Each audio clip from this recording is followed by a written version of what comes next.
And meet up in the car park of the windmill.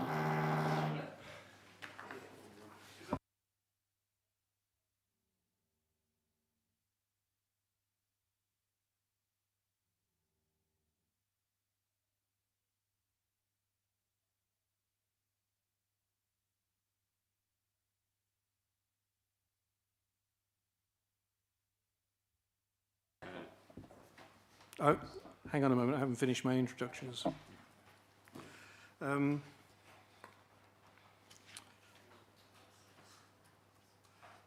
The important thing, I think, for members of the public to understand is that this is a meeting of the Overview and Standards Committee, which is being held in public. It is not a public meeting. Members of the public are here as observers and they're very welcome. If you have registered with a question, which one individual has, you're entitled to speak. Otherwise, you are in the role of observers. Fine.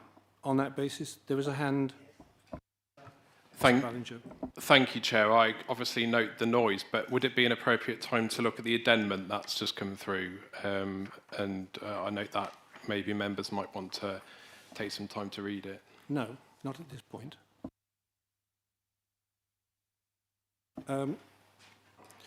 Mr. Allison, could you report on apologies, please? Yes, good morning, Chair. Good morning, Committee. We have apologies from Councillor Passingham this morning, and we have Councillor Hatch substituting for him. And we have apologies from Councillor Ian Fradgley, and we have Councillor Tom Ballinger substituting for him. Thank you, Mr. Allison. Welcome to Councillor Ballinger and Councillor Hatch in particular in their new roles. Disclosures, beg your pardon. Councillor Rolfe? Yeah, just following on from Councillor Ballinger's question, you said quite an emphatic no, fair enough, but this came through at 9:23 this morning, and in order to have a proper debate, we need to actually read this document. Councillor Rolfe, I will deal with it in due course. Thank you. Disclosures of interest.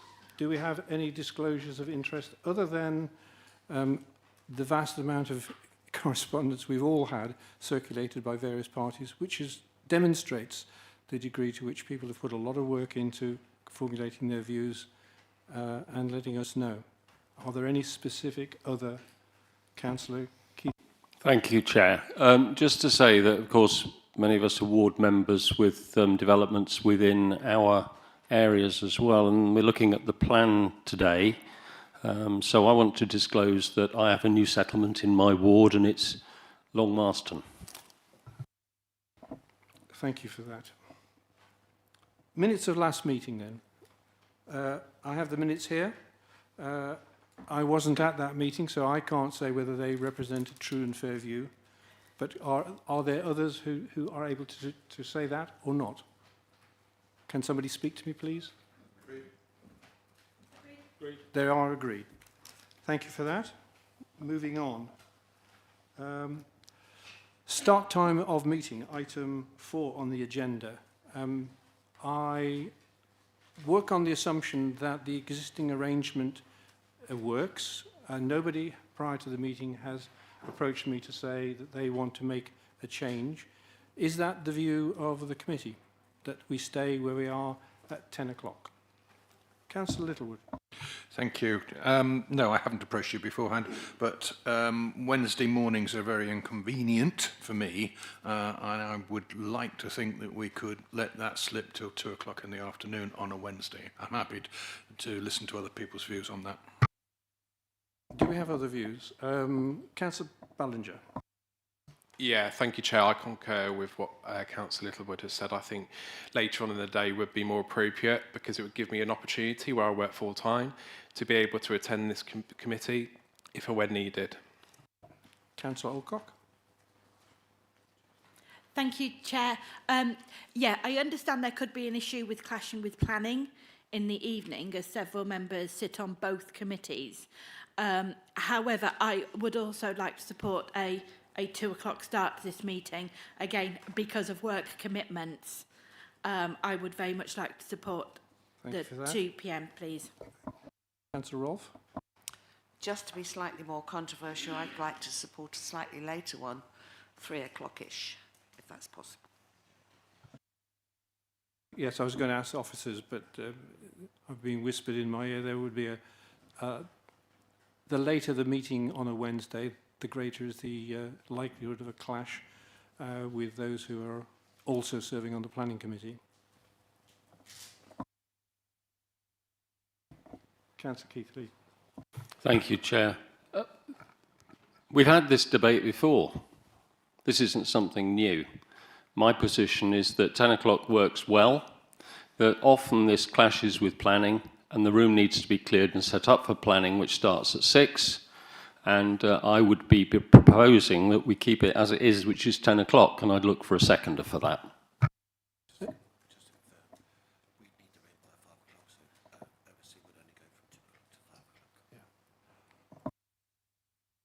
I'm just being advised that the room would have to be clear by 2 o'clock, by 5 o'clock, in order that it can be set up for planning meeting. Now, if we started at 2, we would be railroaded into 3 hours, which I know on some occasions has not proved sufficient time. I note Councillor Keith-Lee's twin-hatting as chairman of the planning committee as a particular interest. Councillor Crum.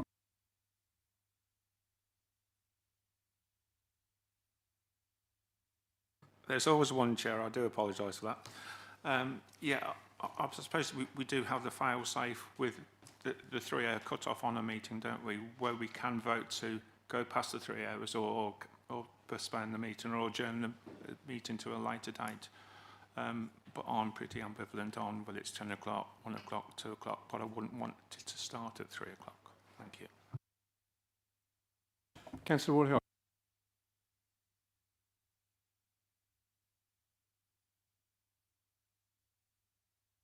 Can I suggest, because there's a lot of different times being put here, and I understand the constraints that everybody works under to get to these meetings, I wonder if we had I'm mooting a compromise, really, because I don't want the meetings to be cut short because we've got to vacate to set up for planning. And I wondered if a 12 o'clock start might make a difference for people. Would that be a compromise for everybody? Clearly 3 o'clock is out, but with a 12 o'clock, I'm happy to stay at 10, but if 12 o'clock would be more agreeable, would that be a compromise for everybody? I have to say, I thought this was going to be a straightforward issue. We'd stick with where we are, but clearly not. Councillor Rolfe. I think for those that work, that cuts right across their day. So, you know, some of us have pre-meets, so I'm happy with 10, and I'm also happy with later on in the afternoon. Thank you. I have a proposal from Councillor Keith-Lee, which was? To leave it as it is, 10 o'clock. Do I have a seconder for that? I do. Councillor, you can. Thank you. Now, just a point of clarification. I did propose a 2 o'clock meeting, and that was agreed and supported by Councillor Ballinger, and therefore I think my proposal precedes Councillor Keith-Lee's.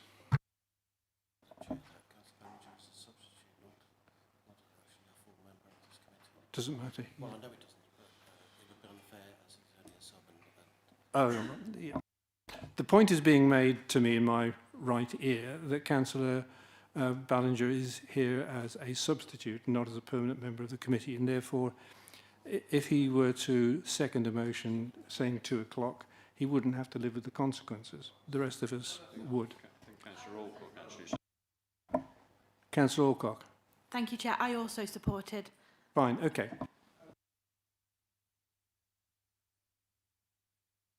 On the basis that Councillor Littlewood's proposal was the first proposal that was seconded, that takes precedence. So, the proposal is, Councillor Littlewood? That we amend the time of start from 10 o'clock in the morning to 2 o'clock in the afternoon. Thank you. All those in favour of 2 o'clock starts, please show. 4. All those against?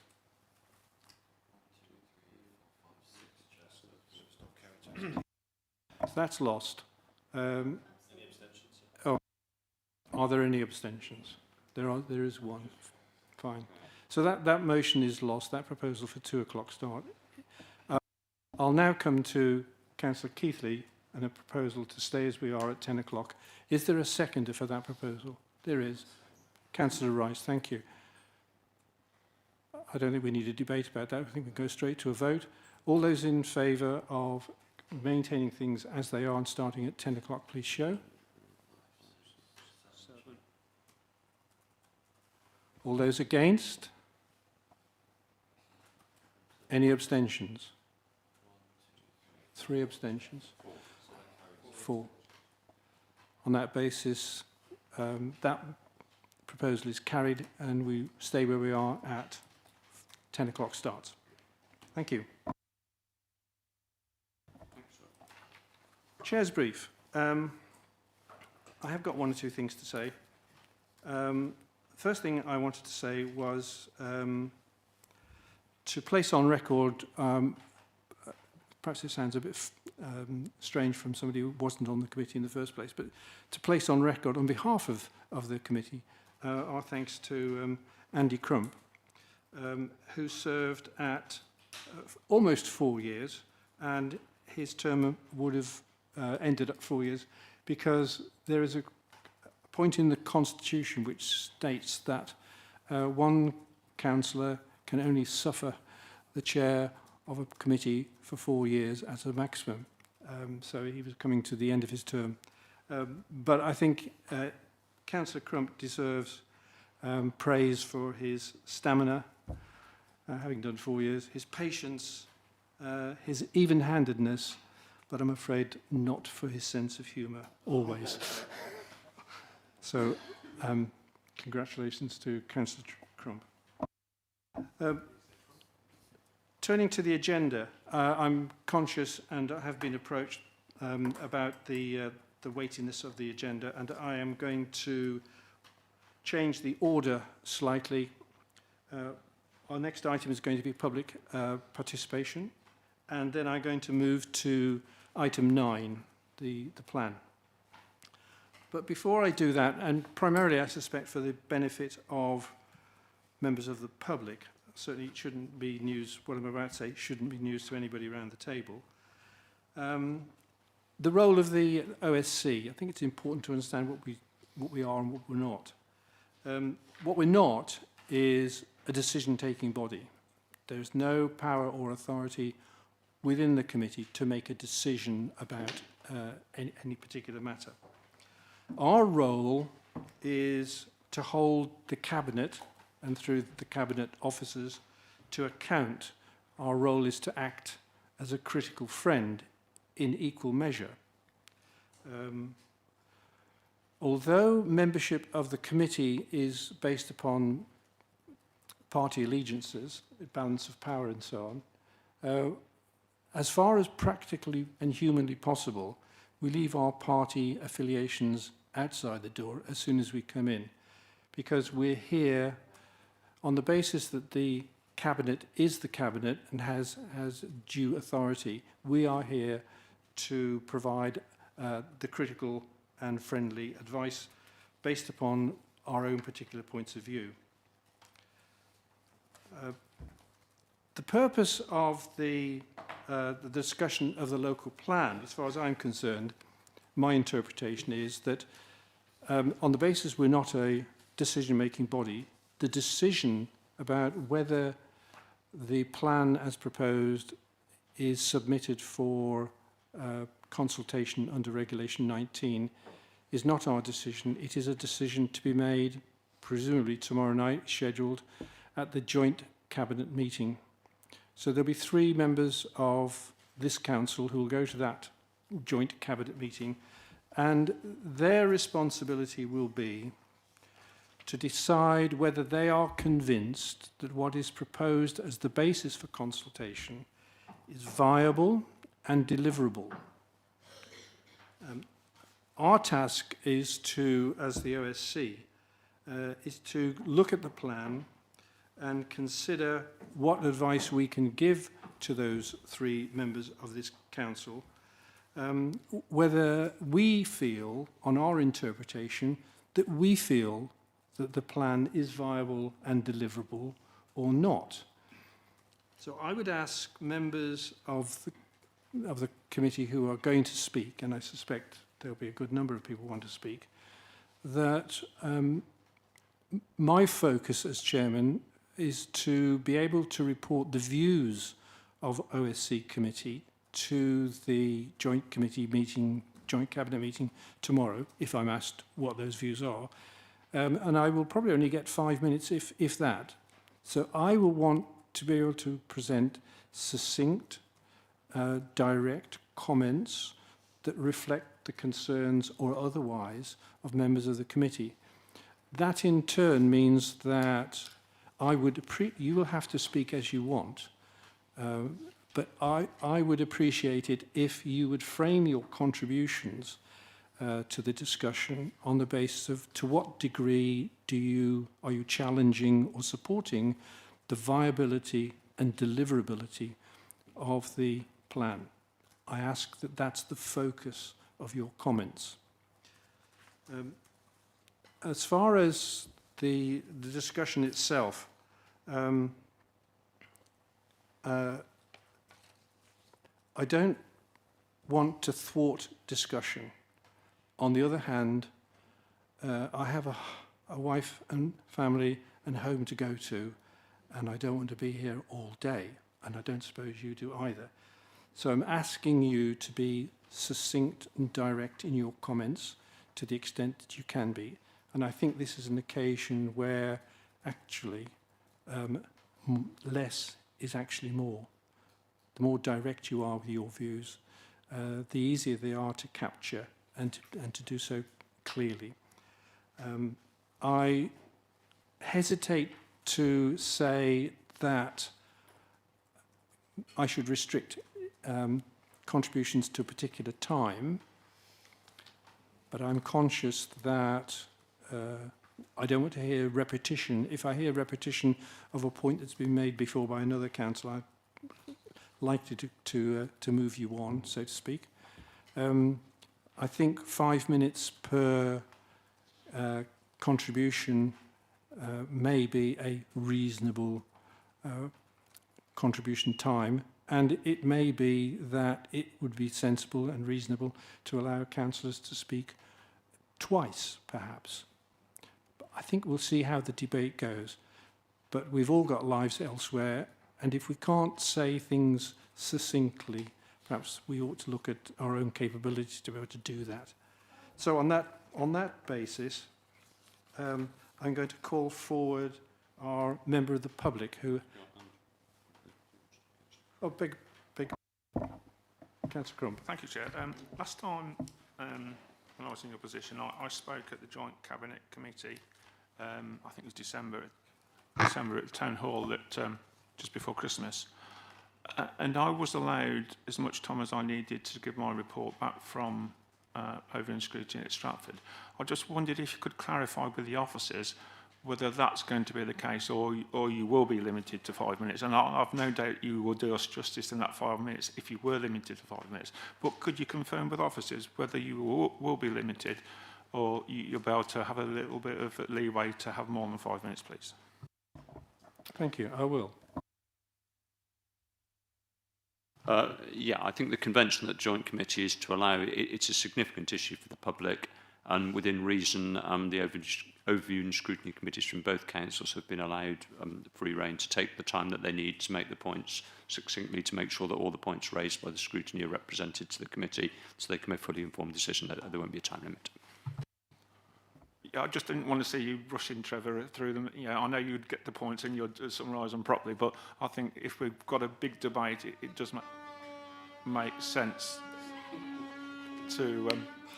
it's like a fly, wasn't it? So I was trying to be supportive and helpful. I hope you appreciate that.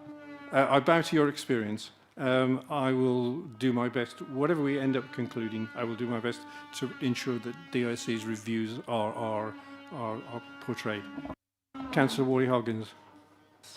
Yes, Councillor Harvey, I take on board your comments regarding the number of times that we can speak, but can I just say that this is a mighty tome of documentation here that we've read through. We've got loads of addendums or amendments that we've got here to look through.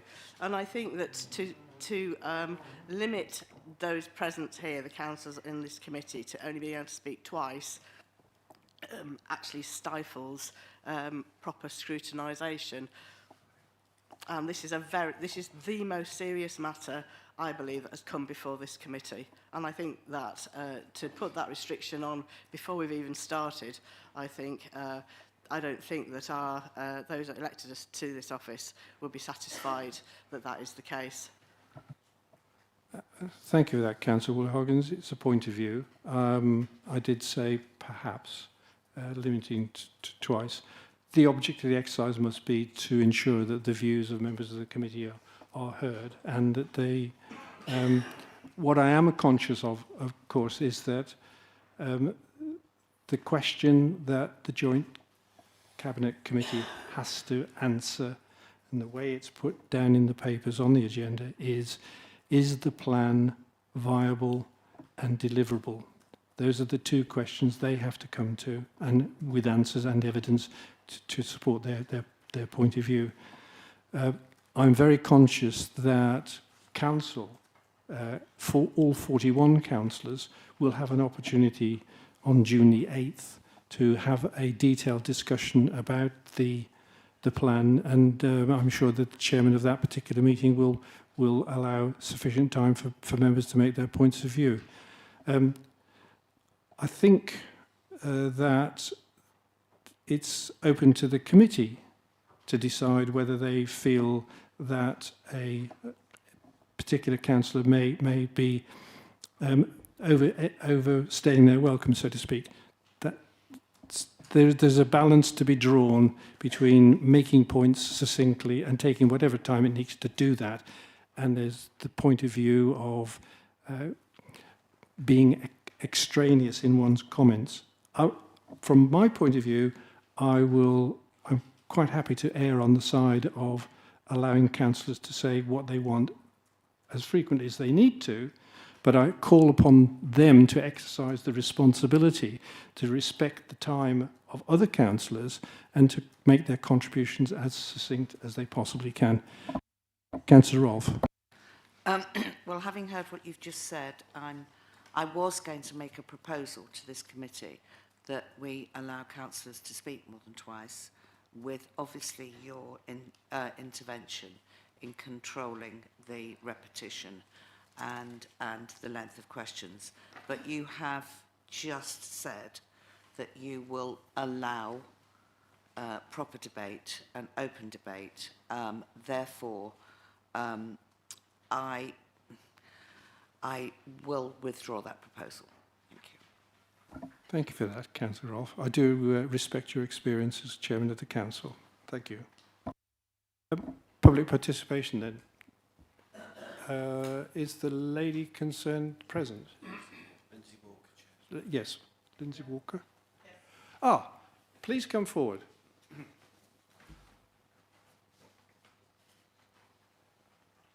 Welcome. Yeah, the microphone's operated by pressing the right-hand button. A red light should come on.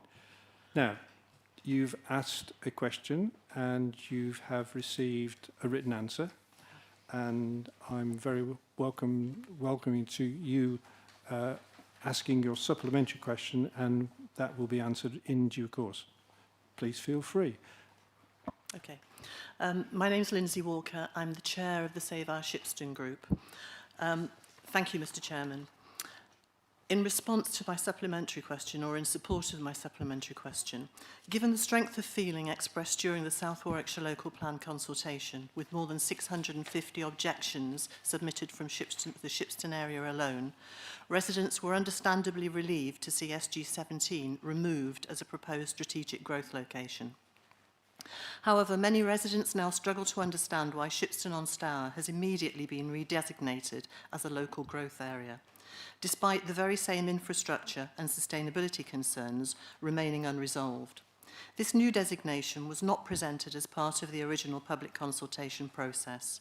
It appears to have been introduced only recently, after consultation had concluded, and therefore, without residents having the opportunity to properly examine or comment upon it, that inevitably raises concerns regarding transparency and the integrity of the consultation process itself. The Council's own Heller assessment formed the basis for identifying suitable growth locations. Within that assessment, SG17 ranked 20th out of 24 possible strategic growth sites and performed poorly against most sustainability criteria, with a notable exception of housing numbers alone. Those underlying constraints have not disappeared simply because the category has changed. The Council's response states that Shipston is a vibrant community with regular bus routes and services capable of supporting around 442 additional homes across the planned period. But that assessment does not reflect the lived reality for many residents. Shipston remains more than 12 kilometres from the nearest railway station, and bus provision is extremely limited, particularly in the evenings and at weekends. For many residents, travelling to work, education, healthcare, or even basic services without a car is simply unrealistic. Employment opportunities within the town are also limited, and in many sectors declining. As a result, a significant proportion of residents already commute elsewhere for work, increasing reliance on private vehicles and adding further pressure to the road network and constrained town centre gyratory system. Infrastructure pressures are already severe. The town has a single oversubscribed GP practice. There is no bank, no local fire station, and the town itself is physically constrained, with little realistic opportunity for expansion of services or facilities. Drainage and sewerage problems are also well documented. Since development commenced on the Camden Road estate in 2020, residents have reported repeated sewage spill incidents, including sewage entering homes, gardens, and public areas. Many therefore find it very difficult to understand how substantial further development can be considered sustainable before these issues are properly resolved. The previously refused Shoulderway Lane proposal also demonstrated that many of these concerns, including landscape impact, infrastructure pressure, and sustainability limitations, have already been recognised through earlier planning decisions. And those concerns have clearly not gone away. So the central question remains: what specific evidence demonstrates that Shipston can genuinely accommodate further large-scale housing growth sustainably? And what infrastructure improvements are guaranteed, funded and deliverable before development proceeds, rather than simply assumed to follow afterwards? Thank you. Thank you very much. Do we have an officer who is able to respond to that statement? Mr. Kerford, are you in a position? Thank you. I think the key point is that sustainability is not a black and white issue. It's a spectrum, and it's also relative to the area you're looking to plan for. And I accept the concerns raised. They are obviously valid insofar as they highlight constraints, and there are those constraints and impacts in every community across South Warwickshire. But we have to make decisions, and as officers we didn't feel that Shipston was the right location for significant growth, but reflecting the fact it is existing community, it's one of the current main rural centres, we felt that the scale of growth being proposed struck that right balance of enabling Shipston to continue to grow to meet its needs, whilst acknowledging those wider sustainability issues. So that's been the rationale for the decision with Shipston. That response is relevant to lots of locations across South Warwickshire. Obviously, we've undertaken the technical work. That confirms that the sites we're proposing are suitable, and as I say, it's about striking that balance. Thank you very much. That's your answer. And I don't expect given your interests in Shipston, that you're necessarily going to be wonderfully happy with that answer, but you have had your opportunity to say so, and members of the committee have heard what you've said and heard your concerns, and I'm sure they will take that into account when they form their own view about whether this local plan is a viable and deliverable plan. Can I just make one more very short point? Indeed. Shipston has grown by 20% over the last 5 years, and in that time, the infrastructure within Shipston has declined dramatically.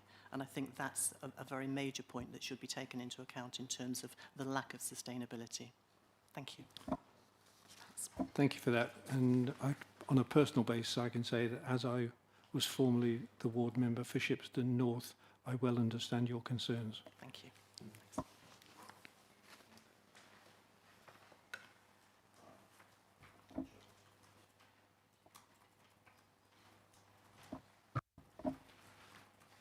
Okay. On that basis, then, we can move to a discussion of item 9, the joint committee meeting tomorrow. I think there's two things to say. One is that I've asked Mr. Careford if he would give us an introduction to the plan so that we have some starting point for our discussion. And he's going to, I hope, talk about 2 or 3 of the main controversial threads within the plan so that we can kick off on that basis if that's what members of the committee want to do. And the second thing, I think I need to deal with Councillor Ballinger's question about the addendum. The addendum to the addendum, indeed. It's unfortunate that circumstances were such that this was only released, as I understand it, at 9:20 this morning. I think it's been put to me outside the meeting that it's important that members of the committee have as full a picture as possible of what this role is, accepting, of course, that the addendum is a piece of paper, it is an addendum to the local plan that the joint committee is going to have to make a decision about. I'm going to ask, I think, Mr. Perks, if he will guide us through what the addendum already says, and then I'm going to call a short adjournment to provide you with an individual opportunity to read it.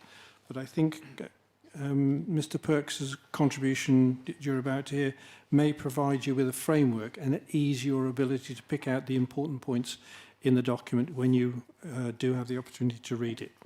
Mr. Perks. Thank you, Chair. As the committee are aware, producing a plan is an iterative process as we gather evidence and we build on it. We were fortunate to receive at the back end of last week the planning inspector's comments on the draft plan such that we'd produced so far. Mr. Careford and his team spent some time with the inspector who went thoroughly through the plan, and he provided us some feedback to help us ensure that our plan was sound when it got to examination. That raised a number of topics which are covered in the addendum. The latest addendum refers specifically to one of the points that the inspector raised regarding the stepped trajectory. Now, this is a way of calculating housing numbers, and what the Stratford we had proposed was that we provided slightly fewer housing numbers in the early years of the plan and then increased the numbers in the later years of the plan. The feedback we had from the inspector didn't favour this option, and he questioned whether that would be found sound at examination. We could still proceed with the stepped trajectory. We could hold that position, but we would then be not heeding the inspector's advice, and it would depend on what happened at examination. So what Mr. Careford and his team have produced in the latest addendum we provided this morning is an option whereby we could meet the full housing numbers from year 1 and the implications of that. As a team, we feel it's important, or we're recommending to you, that this is included within the Regulation 19 consultation, such that if we do find we need these sites by the time we present the plan for examination in December, we can call some of them into the plan. If we don't put them out now, we run the risk of saying, well, this wasn't in the Regulation 19, you can't meet them. And should we think that we needed to move from the step to the full trajectory, we would have very limited options to do that.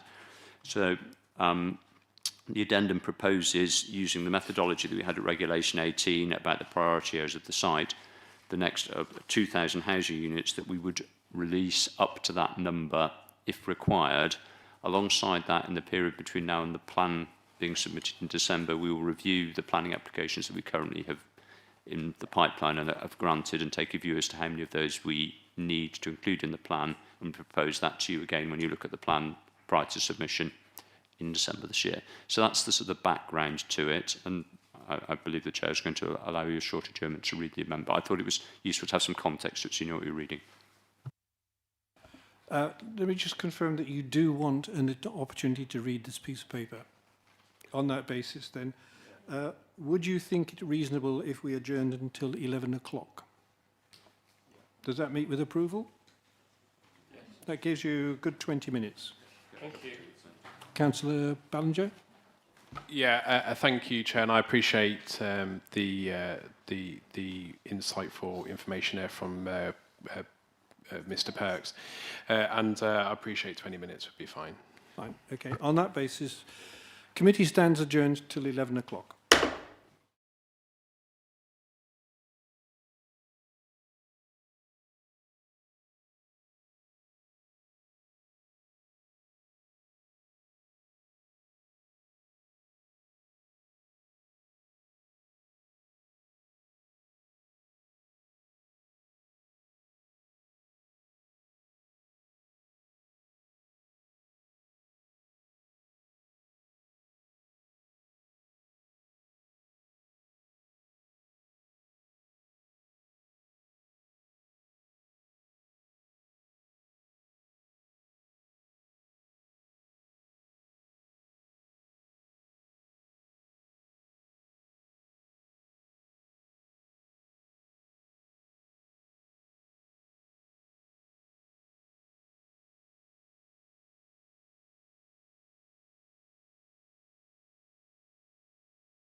I'm sure Councillor Crump will join us as soon as he can.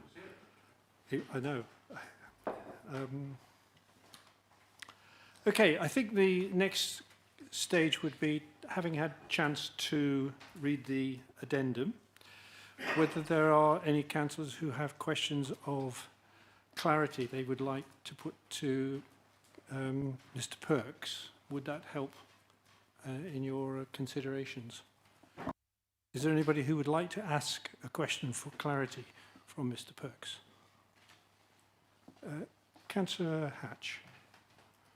I'd like to know which of the net zero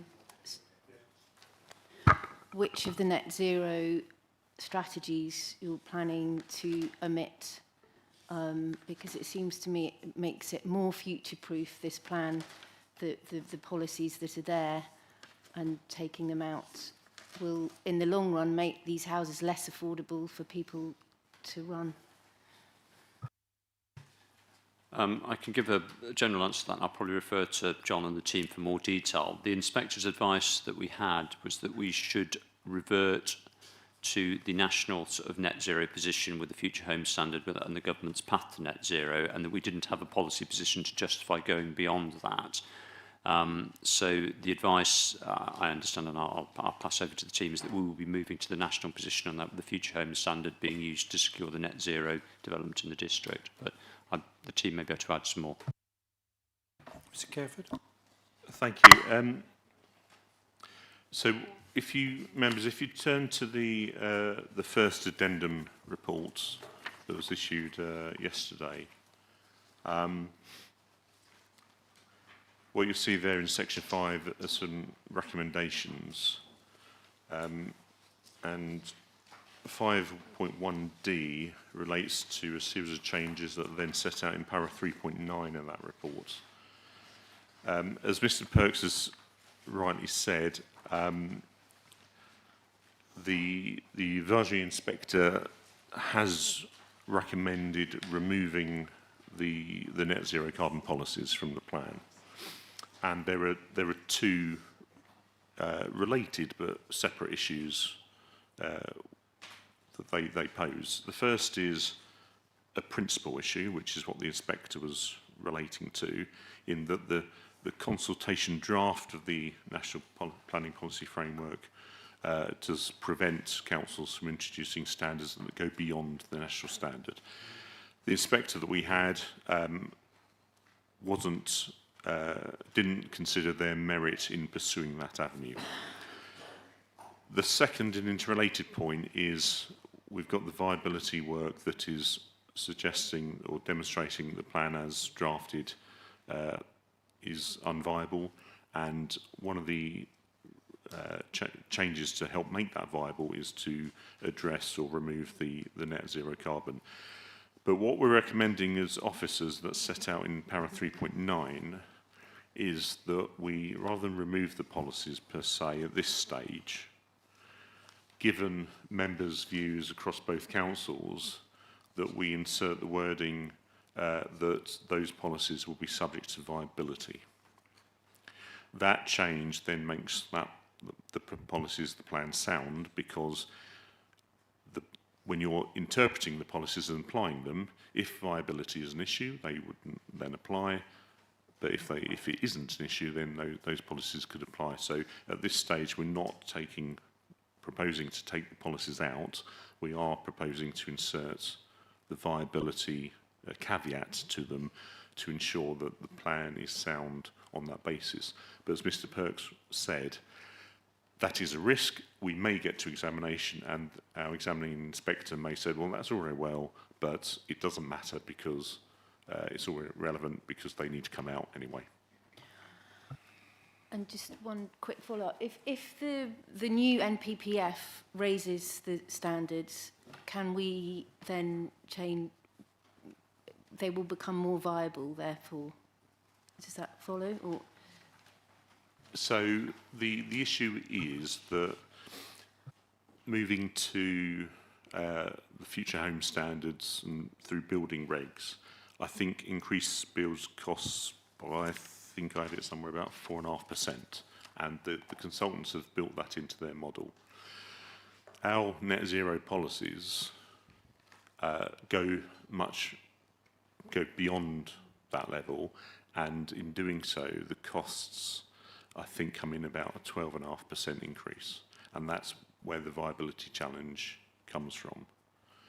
So when the building regs and future home standards come in, I think it's from next March, that becomes the new base level, which will be an improvement on our current level, but it wouldn't go quite as far as what we're proposing in the plan. Okay, thank you. I have Councillor Littlewood, then Councillor Rolfe, and then Councillor Wilkins. Beg your pardon. Councillor Littlewood. Thank you, Chair.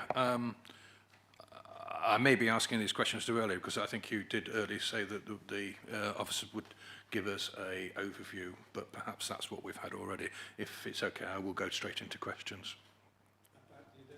Not about the addendum, no. Okay, thank you.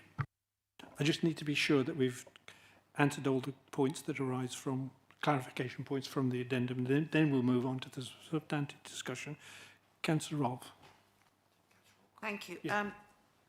So, just for clarification,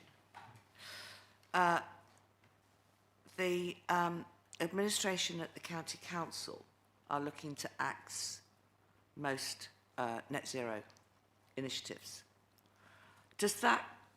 Will that conflict with what is in this document? I mean, can we have assurances that what is written will be done, if you like, and at least at minimum?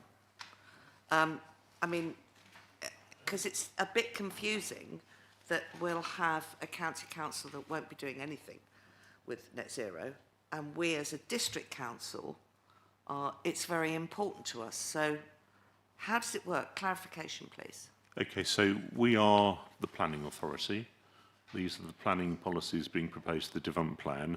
They are the ones that, if they get through examination, would be applied to the developments and planning applications. What the county council does as a corporate entity is not relevant on its sites, but they're not the planning authority. These are our policies, and we would apply them in accordance with the Planning Act for new development. Thank you. That's a very clear-cut clarifying of the position. Thank you for the question. Councillor Alcock. Thank you, Chair. I'm looking at 3.9 and also 3.6 and under 3.9 regarding affordable housing summary. It's listing affordable, but it's not saying about social, which is two quite different. The percentages, they just seem to be numbers. Is that the maximum we're going to ask for or the minimum we're going to ask for? And when it comes to housing needs, I wonder why it says D in Bidford. Bidford not having any affordable housing at all?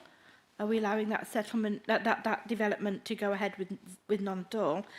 And I'm presuming not just presuming, no, what I'm going to insist on, nicely, is that when these affordable housings are coming in, that they are linked directly to the housing needs survey of what is actually required in this district. But it doesn't mention that here. And that's a clarification I'm requiring at this time. Please, Chair. I think there's 2 points then. One is the affordability and the proportions of the numbers, and the second, which I think is a detail but nitpickingly fine, what does D mean in this table? Thank you. Yeah, a few points there. So whether those figures in table 3 are max or mins, I suppose they're the target, and given that the viability concerns, that's what we'd be aiming for. I think the headline policy expresses them as a minimum, and we would want to obviously exceed that because we want to deliver as much affordable housing as we can, but we need to be mindful of the viability concern. So that's what we think is the reasonable proportion of homes you'll get on each site that would be affordable. Now, within that, there are different types of affordable housing, different tenures, and you're right, you mentioned social rent. They are the more affordable type of affordable housing. And what we're proposing is that about 60% of all affordable homes would be affordable rent. The remaining 40% would be intermediate, so such as shared ownership units. We're not proposing any affordable rented units, as they aren't really affordable in South Warwickshire. So that's, and the reason for that tenure split is that has an impact on viability as well. Just in terms of the link to the housing needs survey, obviously these homes are meeting a district-wide need, so they would accommodate needs off the housing register. That's standard practice. Where I'd have to clarify with my housing colleagues as to whether a local housing survey influences the offer of or the occupation of affordable homes, but where a local housing survey would come into play would be in the rural areas, in the smaller villages where we're not expecting development, but we would support it like a rural exception site and so forth. In respect of the table in the second addendum that's got D for Bidford, so if you cross-refer back to the main addendum on page 6, you've got figure 1, and then on page 7 you've got table 2. That is a summary of the findings of the viability work so far. It doesn't really show up in black and white, apologies, but what it does highlight is that Bidford does fall within zone D on the map, and that is the area where affordable housing challenges, or the viability challenges are the greatest. So we haven't got a figure for Bidford as yet. And what the further recommendation in the second addendum does say is we'll work with the county council, the site promoters, to understand what level of affordable housing is viable. I think the key point is that with all of this, there's 2 points. Firstly is the viability work is a point in time. It needs to be done, but it will change, particularly over the lifetime of the plan. It's based on some fairly high-level assumptions.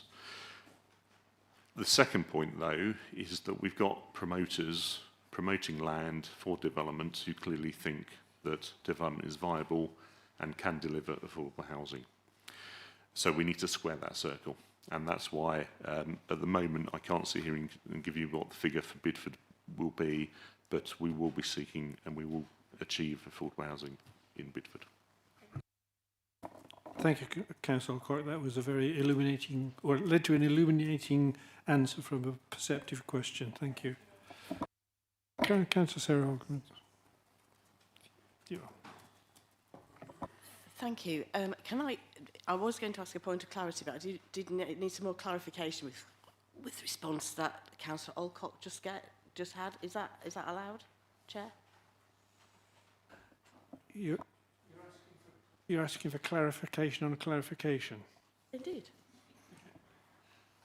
On this occasion, yes. If you think it's material, that's fine. Carry on. Right. So,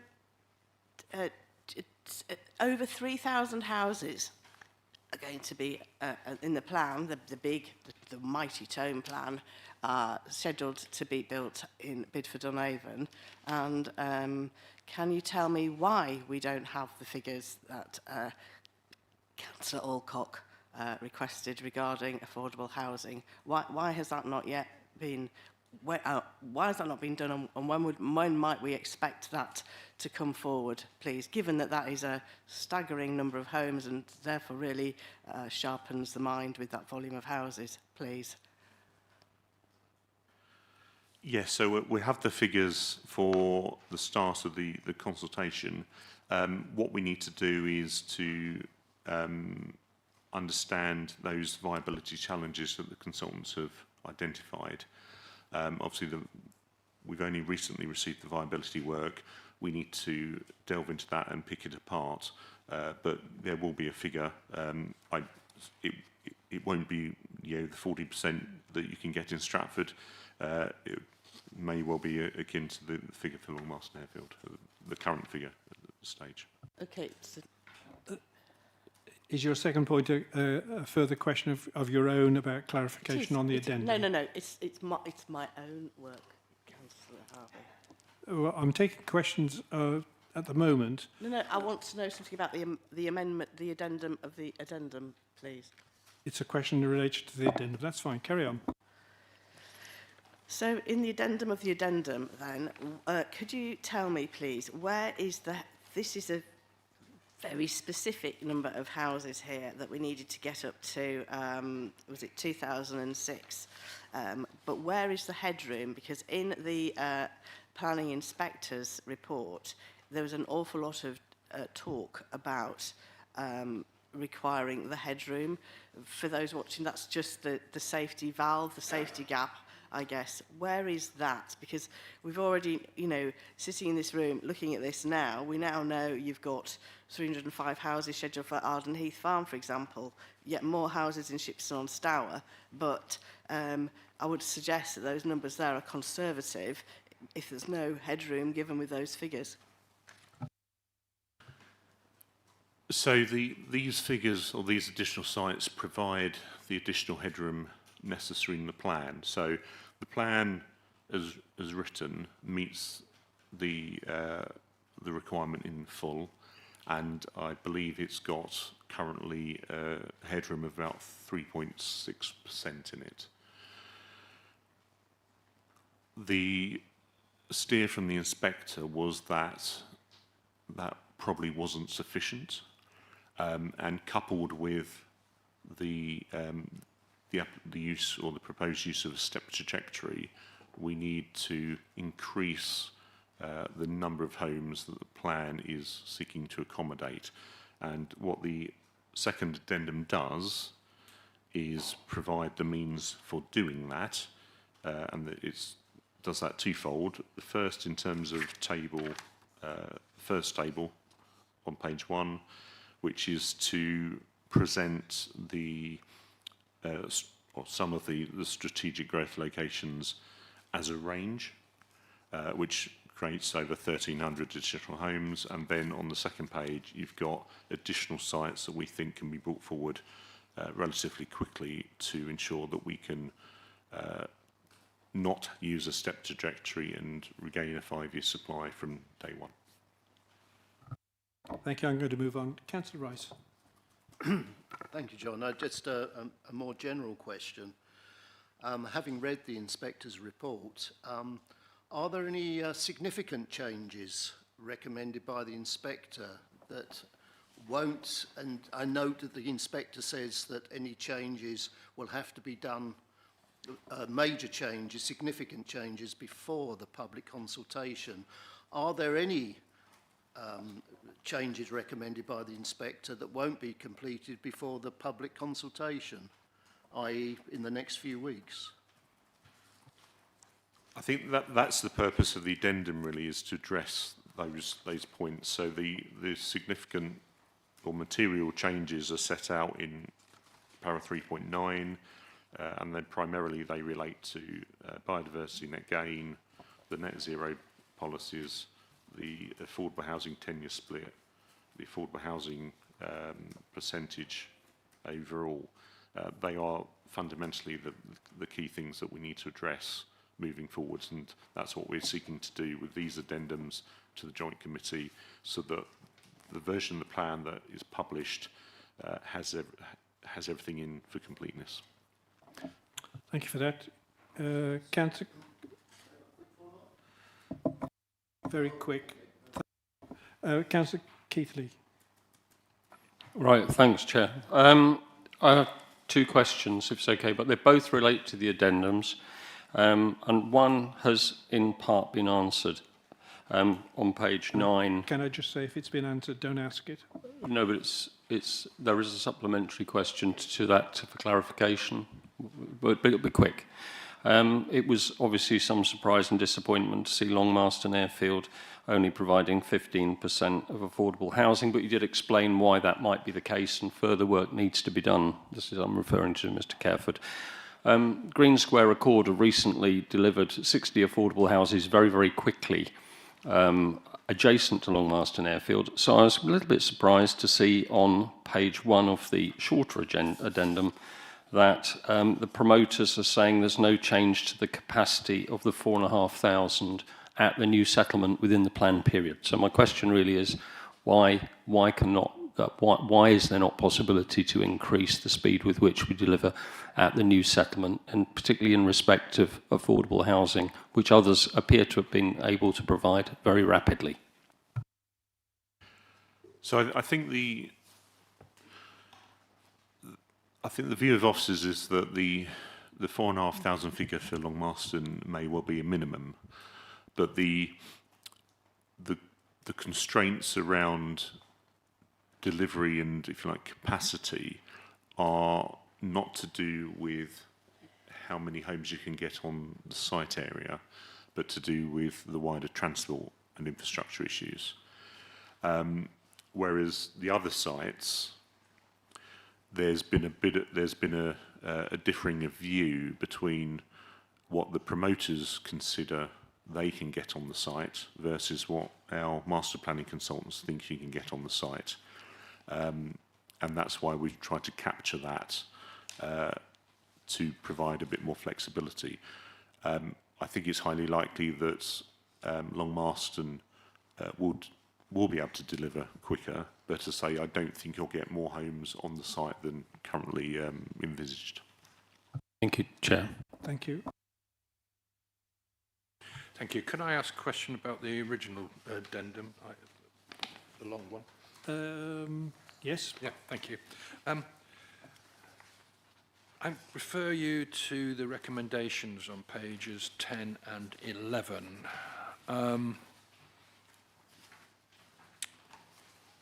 Working backwards, referring actually to item 3, the recommendation 3, members note that the completion of the amendments to the sustainability appraisal may mean that at the start of the consultation on Regulation 19, the South Warwickshire Local Plan may need to be revised. So my understanding is that the drop-dead date is the 31st of December to get through Regulation 19 of this year, that was, of course.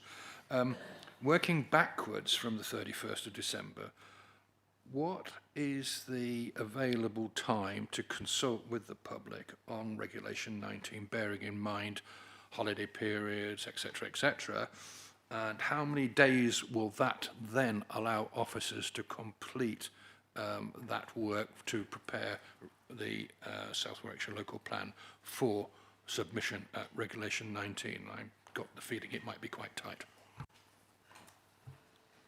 Yeah, thank you, Councillor. And a sort of similar question was asked at Warwick Scrutiny last night. You're absolutely right that the long stop deadline is the end of December that we need to submit the plan by. Obviously, we need to go back through the democratic process to get both councils to endorse that submission.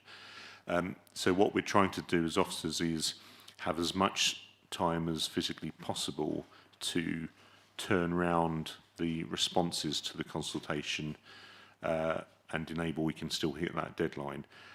What this recommendation 3 is just alerting members to is, as it currently stands, the start of the consultation is scheduled for the 12th of June. But as I said earlier, and the inspector sort of has noted, we do need to make sure that all of the information is available and in the public domain, at least by that point. So what we need to clarify with the sustainability consultants is how quickly they can appraise the changes that are in the addendums, and we can just ensure that those changes are fed into the plan and don't have any knock-on consequences. There's other things, actually, like a water cycle study, we just need to probably take account of. So it's just giving us a bit of headroom to do the technical work to support the Reg 19 consultation. I would hope that it wouldn't, if it is delayed, it wouldn't be that long. Having said that, as you've noted, Councillor, we are straying into the summer holidays, and that's not ideal. And we need to take a view with the both administrations about the exact timing of that. Can I put words in your mouth, Councillor Littlewood? I think you were fishing for a timescale which said if the consultation period has to be delayed, it can only be delayed so long to leave officers time to deal with the outcome of that consultation process and still meet the end of year deadline. So I think on Councillor Littlewood's behalf, what I think members of the committee might find interesting is if you were able to say the consultation period has to be concluded by, let's say, the middle of October, in which case you might have enough time. But if it was the middle of November, you might not have sufficient time. Are you able to, without pinning you absolutely down, can I pin you down? Experience from elsewhere, I think, does suggest you probably need about 10 weeks to turn around the comments received from consultation. So you'd need 10 weeks before the agenda papers need to be published, at the very least, and that is that's going some. So I interpret that you'd have to have the end of the consultation period by the end of September. Is that about right? I think that'd be realistic, yes. Yeah, okay. Just, I think it's helpful to have that in Councillor's mind. That's fine. I will come to you, Councillor Coucher, but I had Councillor Ballinger first. Thank you, Chair. Just as a simple mind that I do have, the addendum of the addendum, can I just confirm, is it the worst case scenario in terms of numbers? Just for my own brain. You could express it in those terms, in the sense that they probably do reflect the higher end of the numbers we're looking to plan for. Yes. Thank you, Councillor Coucher. Welcome. Thank you very much, Nice Chair. to see you. And congratulations on your appointment into this committee, which is very good news. I just wanted to say that I don't want to get the impression that actually officers will be doing nothing until the end of the consultation period.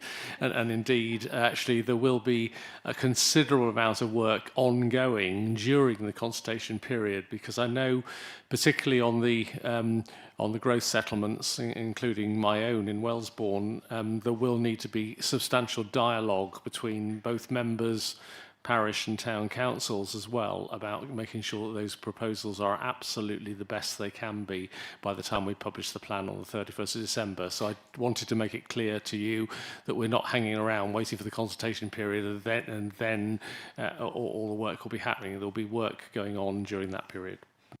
I'm sure officers will be very proud of you having made that point. Thank you.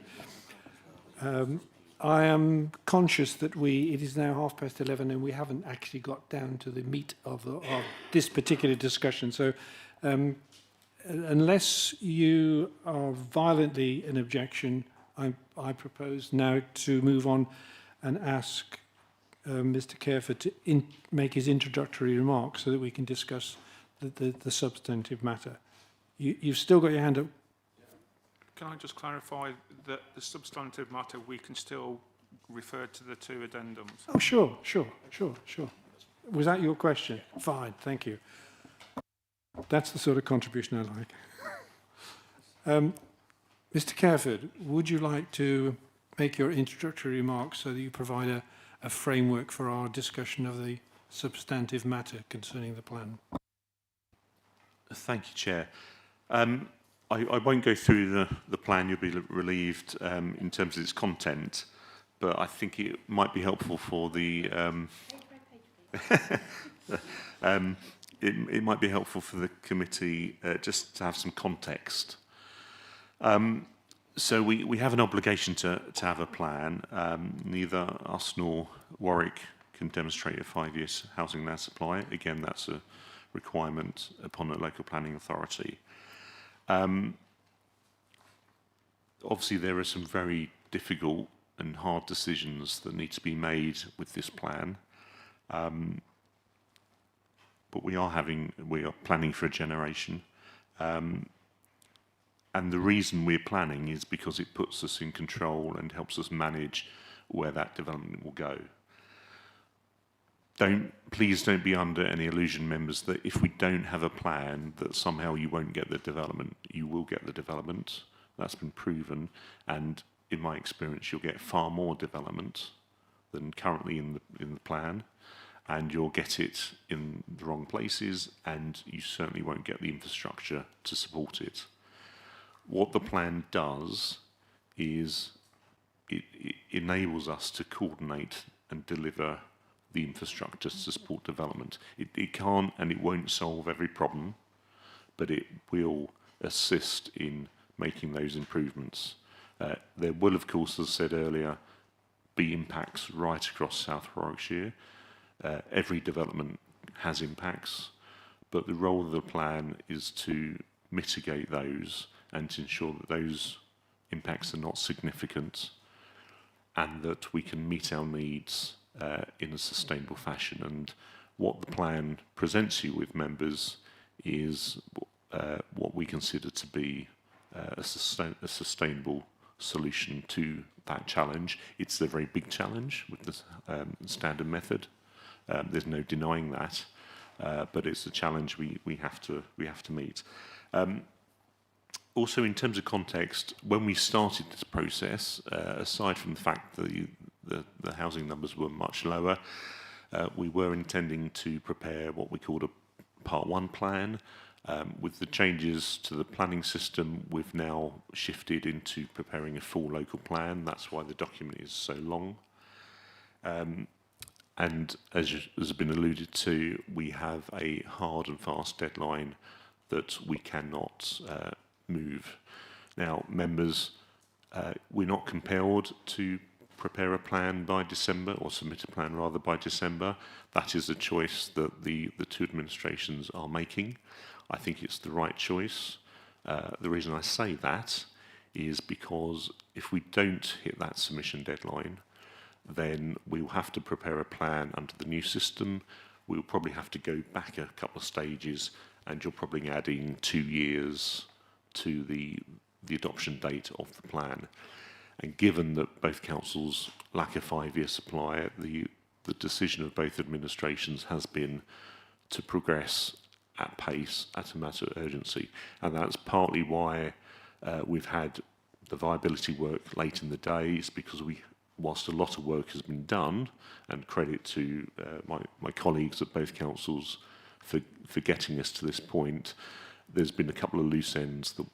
That's a flippant remark, but a couple of things that haven't quite arrived when we really needed them. That's primarily been the viability work. I do apologise that you've got the addendums late in the day. I think that's probably all I wanted to say by way of introduction. Obviously, I'll just reiterate the points I made earlier that planning, it's not a black and white exercise or binary. It is a balancing of judgments, and sustainability. It is a spectrum, so the sites proposed in the plan will fall at different points on that spectrum.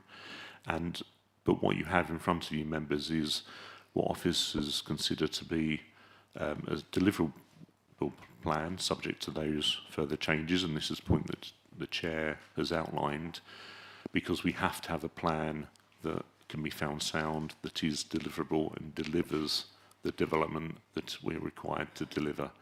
And it's easy to come up with a plan that works on paper, but it's much harder to come up with a plan that actually on the ground can be delivered. And the decisions and choices we've made in the plan reflect the technical evidence and the technical work that has gone into understanding the constraints and the opportunities that that exist in South Warwickshire. Thank you. Thank you, Mr. Careford. Okay.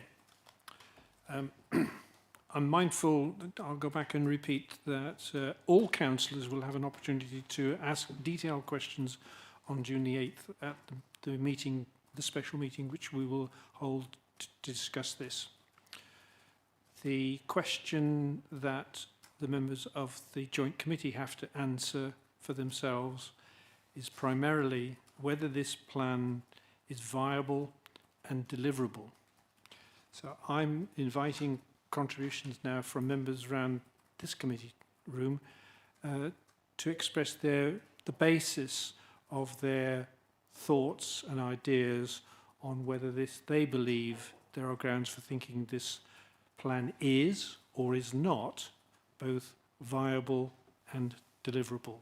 And I think the first hand I've seen the hands of, I presume we're going to go around the house eventually, everyone will want to speak, but the hands I've got at the moment are Councillor Willie Hoggins, Councillor Alcott, Councillor Littlewood, Councillor Rolfe, Councillor Ballinger, so far. Councillor Rice, beg your pardon. How could I? Councillor Crump, that's fine. Okay. Ears back. Let's listen to contribution from Councillor Sarah Ware Hoggins. Thank you, Chair. The PINS report has been referred to as being helpful. It is not just helpful, it's actually quite damning of the South Warwickshire local plan here today that we are trying to decide is worthy of our viable, etc.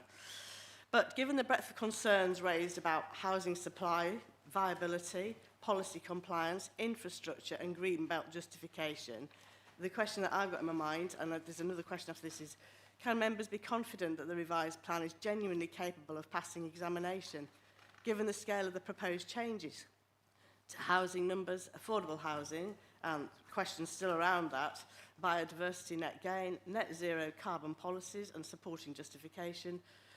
Does this report that we are considering today in advance of the meeting on the 9th of June, is it the same plan? We're not going to be, this plan is going to be almost unrecognisable when it comes to the end of this. I would go so far as to say that I have grave concerns about on page of the original addendum, bear with please because this all matches in, on page 11, one of the recommendations is that members note that further work is needed to finalise the viability assessment and delegate authority to the head of place, arts and economy district and head of South Warwickshire local plan, Stratford-on-Avon, in consultation with leaders and relevant portfolio holders of both councils to agree any further changes to the assessments and therefore the report. I put it to you that we've all actually been relying on that to happen at the moment, and the PINS report tells us that actually we've got a long way to go before the SWLP is actually going to be acceptable, and the numbers, figures, etc. within it will bear no resemblance to what's actually submitted. We're never going to get this to be for the Regulation 19 on the specified date.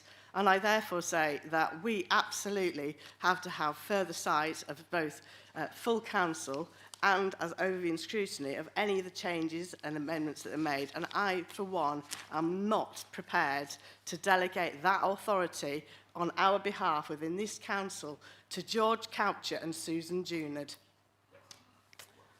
That's what it says here. That's the delegated powers here say that one of the proposals is that on page, you see it there, it's black and white, page 11, number 2, members note that further work is needed to finalise the viability of the report and that it's asking for us to delegate that to those specific people. I don't believe we should delegate it to that. I think we should all be making those decisions and scrutinising any further work very, very carefully indeed, so that all councillors across all areas of this district are fully appraised as to what is going on. That, fellow councillors, is important and very significant. Yeah, I think you've made your point very well. Councillor Alcock was next. Thank you, Chair. A few bits that I just wanted to raise, if that's okay. I've already mentioned about the affordable/social housing and ensuring those figures come through, because I'm very aware this is a working document. This is a live document. It is going to change. It is going to evolve as everything around us needs to. It's never going to be this is it, black and white, never to change it again, because that is not how things like this work. It does have to change as we as councillors bring up things that we want to add into it. That can be infrastructure, that can be timings of things. I want to ensure that when it comes to building these houses, that we don't suddenly get developers wanting to build everything in the next 5 years. Chair, I want to ensure that this is going to be spread out, so some of these developments will be happening in 22 years from now, not in the first few years. And that's why this does need to be working and live over that time to ensure that happens. We also need to look at why we have to have this plan. You know, this suddenly having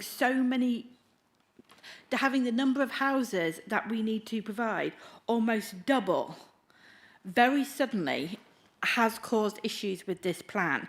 However, not having a plan, as Mr. Careford said, is just unthinkable.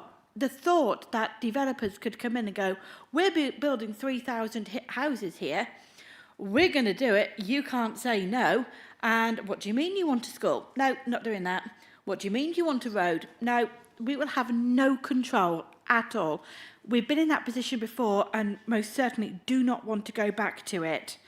What we do need to do is ensure that we are making the representations from our residents to the appropriate people, to the portfolio holder, to the officers, to ensure we have what we want in this plan. This is a starting block. We need to build on it.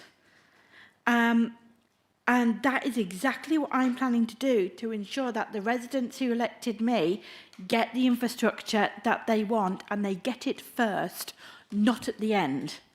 Thank you. Thank you, Councillor Alcock. Can I just ask you whether I hear what you say, that you see the merits of having a plan as opposed to the demerits of not having a plan. Do you have a view on whether what is proposed, in your view, is viable and deliverable as it stands at the moment, addendums included? Well, bearing in mind, I'm not the expert on this, I'm not the portfolio holder. However, what we've got here at the moment, I do believe is viable.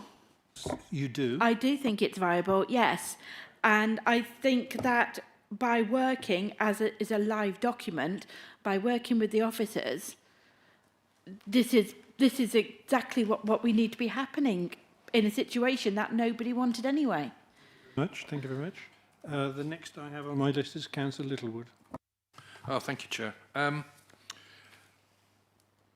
I just to address the comment made by Mr. Careford that with regards to if we don't have a plan,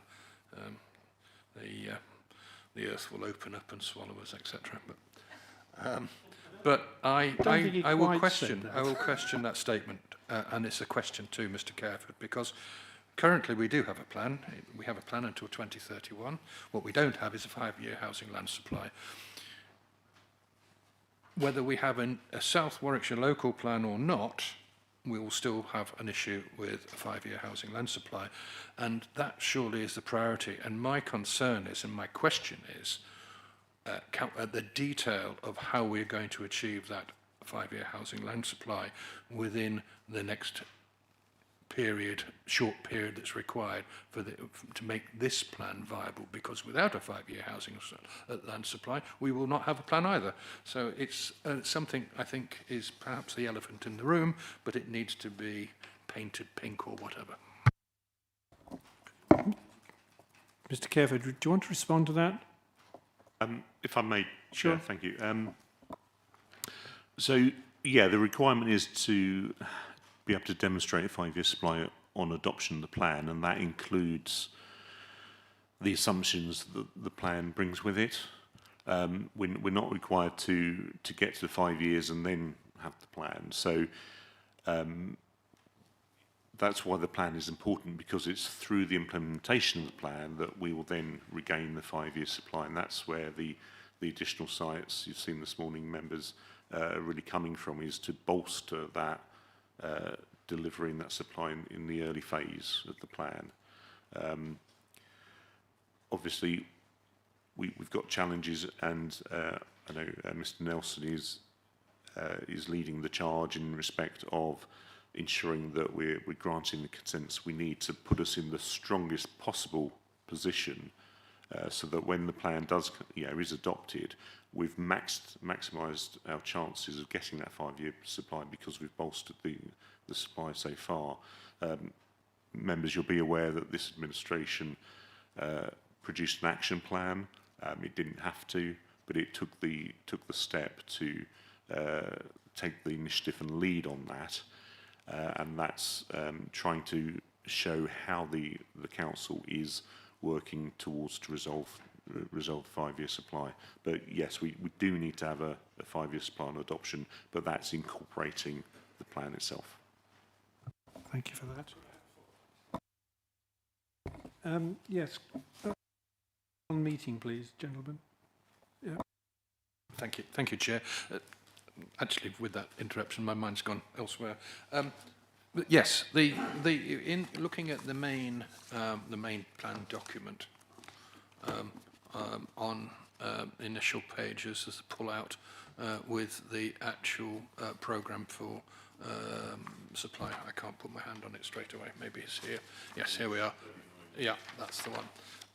But I noticed on there, following up with what you've just said, that in the upper table, which refers strictly to Stratford-upon-Avon rather than the lower table, which is Warwick, the delivery of new housing is very limited in the first years. Now, I understand that you've taken a step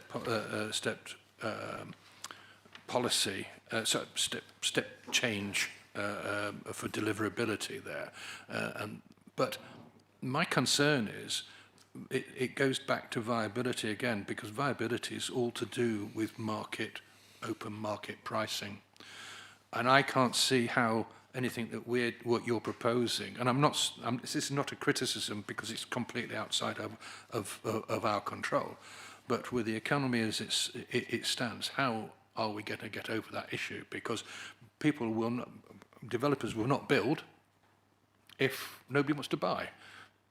Yes, there is a housing need for social housing, affordable housing. That's been demonstrated, and we recently received a very, very good report on the subject. And I note with the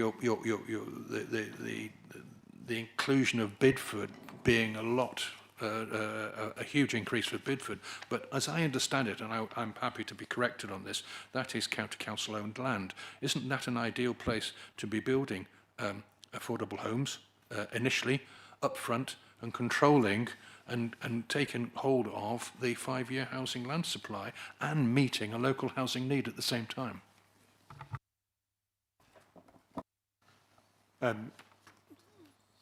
Thank you. Yeah, I think it was a really good question. Obviously, we are in a challenging economic context as well. But we still, despite that, we still have an obligation to have a plan. I think if you look at the trajectory, councillors, I think it peaks at around 1,800 in the mid part of the plan. We have already been delivering, I think, in excess of 1,500 homes in this district in recent years. So that does suggest that the market's capable of delivering that. So in that sense, I'm comfortable that the numbers we will hit those numbers. But you're right, Councillor, that there is that wider caveat that at the moment the house builders are not perhaps building as quickly as we would like them to. Obviously, as the economy improves, which it will do, we will see an improvement in that, and that's why I do think the delivery here is realistic. I think if we were showing that we would be going to build 1,800 homes in next year, then I would have reservations about it. But I think it's a realistic trajectory. You might say it's slightly cautious, and I think Bidford is a good example where it's public sector land, and this is why we need to have more detailed conversations with the promoter to understand the affordable housing position, is they may actually be able to bring that forward far sooner than we're anticipating, which would then actually benefit the 5-year supply, but obviously the district as well. Yeah. I think the learning point I take from that is the distinction you've drawn between a plan which is viable and deliverable in theory, and maybe very sound, but can't be delivered in practice because of market conditions. That is exactly my point, really. Point. Thank you. But, I mean, that is an issue for central government. Thank you. Thank you.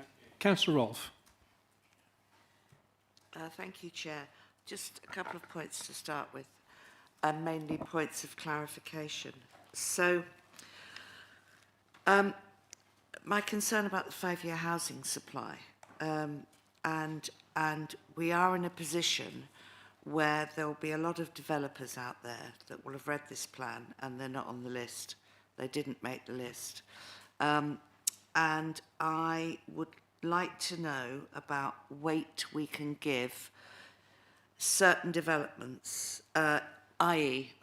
if somebody comes up with a development that was originally on the list and is not on the list, or site put forward for 300 houses, it's not on the list, compared to if a developer comes through for 300 houses that is on the list, but too early in the stage of the plan, i.e. with the trajectory that you've put forward.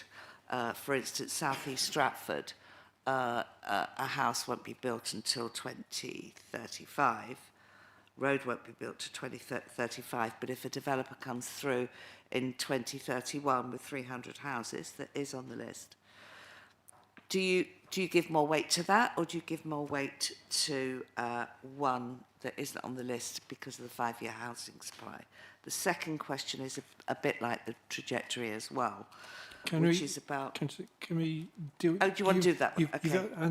Asked, and I think what you're questioning there is an aspect of deliverability of the plan. Yeah. Thank you. Councillor Crawford. Thank you. Well, I think there were two points, very valid points. I think, firstly, just to remember, there is always a time lag between the submission, the consent, and then when homes are built. So an application will always have to come in a couple of years before we expect the first homes to be delivered on site. So I think that's the first point. The second point is the amount of weight we can give to the emerging South Warwickshire local plan in decisions. So at the moment, as it progresses, it gains more weight, but it still has limited weight. What we can do is, for those applications that, if you like, accord with the proposals, we can weigh that into account and use it as another reason to approve an application. But you can't do it the other way around. You can't say that, okay, a site isn't in the local plan, therefore at this stage we can use that as a reason for refusal, particularly as we've got an issue with 5-year supply. So we need to deal with sites that are coming forward now, even if they're earlier than expected, we need to treat them on their own merits, because they will ultimately contribute to the 5-year supply. And as response to Councillor Littlewood, you know, the more supply we can get through on the books by the time of adoption, the stronger the position we'll be in. Okay, so my second Please. point is about timeline. So I'm kind of asking for assurances that what is written in this document in terms of timeline is adhered to, because being a councillor of, you know, the last 18 years, I've been in a position where, I mean, I will give an example of Trinity Mead being built, 843 houses, and there was no timeline of when a school was meant to be built, and there was no infrastructure around it at all. And what happened was, is that most families with children on Trinity Mead had to send their children to schools across the bridge, schools south of, and it became untenable, particularly when those parents had more children, and they could, and you know, Bridgetown was doubled, so they had one child there, one child across the river. I think what I'm asking for is assurances that that sort of infrastructure will be in place. Now, you've just said that, you know, we might give more weight to something that is on the plan, but if we give more weight to that without any infrastructure around it, we are in trouble. We're exactly in trouble. So I'm trying to get assurances that things like schools, health facilities will be put in place. You know, we've all, I mean, again, I go back to being a councillor for a long time. The times I've had, you know, this will be built when the first 100 houses are occupied. It doesn't happen. I just want to know if we get those assurances that it will happen, and that restrictions will be put in place until it does happen. Thank you, Chair. Councillor Roth. I think you're asking a second question also on the question of deliverability. So that the plans may be viable, but are they deliverable? And that's an element you're questioning. Thank you. So about a third of the document, I think, is made up of Chapter 8 that's got very detailed policies around what our expectations and requirements are for each of the sites, each of the strategic sites. We're trying to give communities, members, and also the developments clarity over what those expectations are. And one of the benefits, as I said earlier, of having a plan is to ensure we get that coordinated infrastructure. Now, sitting alongside the South Yorkshire Local Plan is something called an Infrastructure Delivery Plan, an IDP, and that, in simple form, is a long list of the infrastructure that's required, and it sets out how it's going to be delivered. What we're trying to do is to tie those things up so that when we're granting consents, we understand and can ensure that the infrastructure is phased accordingly. Now, it's challenging because there are the provision of infrastructure has viability concerns, and that's one of the reasons for doing the viability work, was to put those into the mix to understand what impact that they have. So we haven't got all of the detail as yet, but as we move to submission, we will be in a clearer position of understanding the when things need to happen. And there is a policy, forgive me, I can't recall the number, that does set out some of the principles around when certain types of infrastructure should be provided. For example, community facilities should be done early on in the plan because it gives a venue in more ways than one for residents to come together to build those relationships. And certainly what we've had in the past is, it's just housing estates. And I think that's one of the justifications of why we're going down this route of strategic site interventions, because it's easier to provide the infrastructure on site as part of a strategic development than just to collect a commuted sum payment and then think, oh, well, we need to spend that on X somehow, but no one knows where and how, and you don't get as much value for your money. So the whole approach is trying to deliver that infrastructure, really. I think in terms of the policies themselves and the plan, obviously it's tied up in that, but I think just to reiterate, we have tested the viability on this, and that's why it's so important to show that the schemes can accommodate that infrastructure burden, let's call it that. The other point I'd make just quickly, and because I know that Councillor Coucher reminds me of this it feels like on a daily basis, I don't think it is, of the importance of infrastructure, and I think the commitment of this council to take the lead in assisting with delivery, so whether it's forward funding some of that to help to ensure that whilst it may not be necessary from a purely development perspective, a school might come forward in an earlier phase because the council has helped deliver that. So that's something we're looking at from a corporate perspective to support the plan itself. I don't know if colleagues, if there's anything you want to add on any of that. Yeah, thank you, Chair. Yeah, I was just going to add to what John said. So we have got a whole chapter in the plan all about infrastructure. So chapter 3, delivering the necessary infrastructure.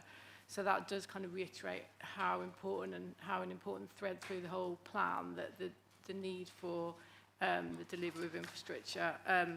In terms of phasing, for example, it does specifically say in policy ID1, which is about securing infrastructure provision, about applicants needing to consider at application stage the phasing of infrastructure, and that how important pre-application engagement is on those sites where there's going to be a range of infrastructure requirements, and the need for master plans to be submitted and agreed in advance of kind of planning applications. So just to kind of reiterate, really, there is a, you know, and as John said, about a third of the document is very much all about the site-specific proposals and what the infrastructure requirements are going to be there. So it's not something that we've kind of added on at the end. It's something that we've embedded all the way since we started working on the local plan.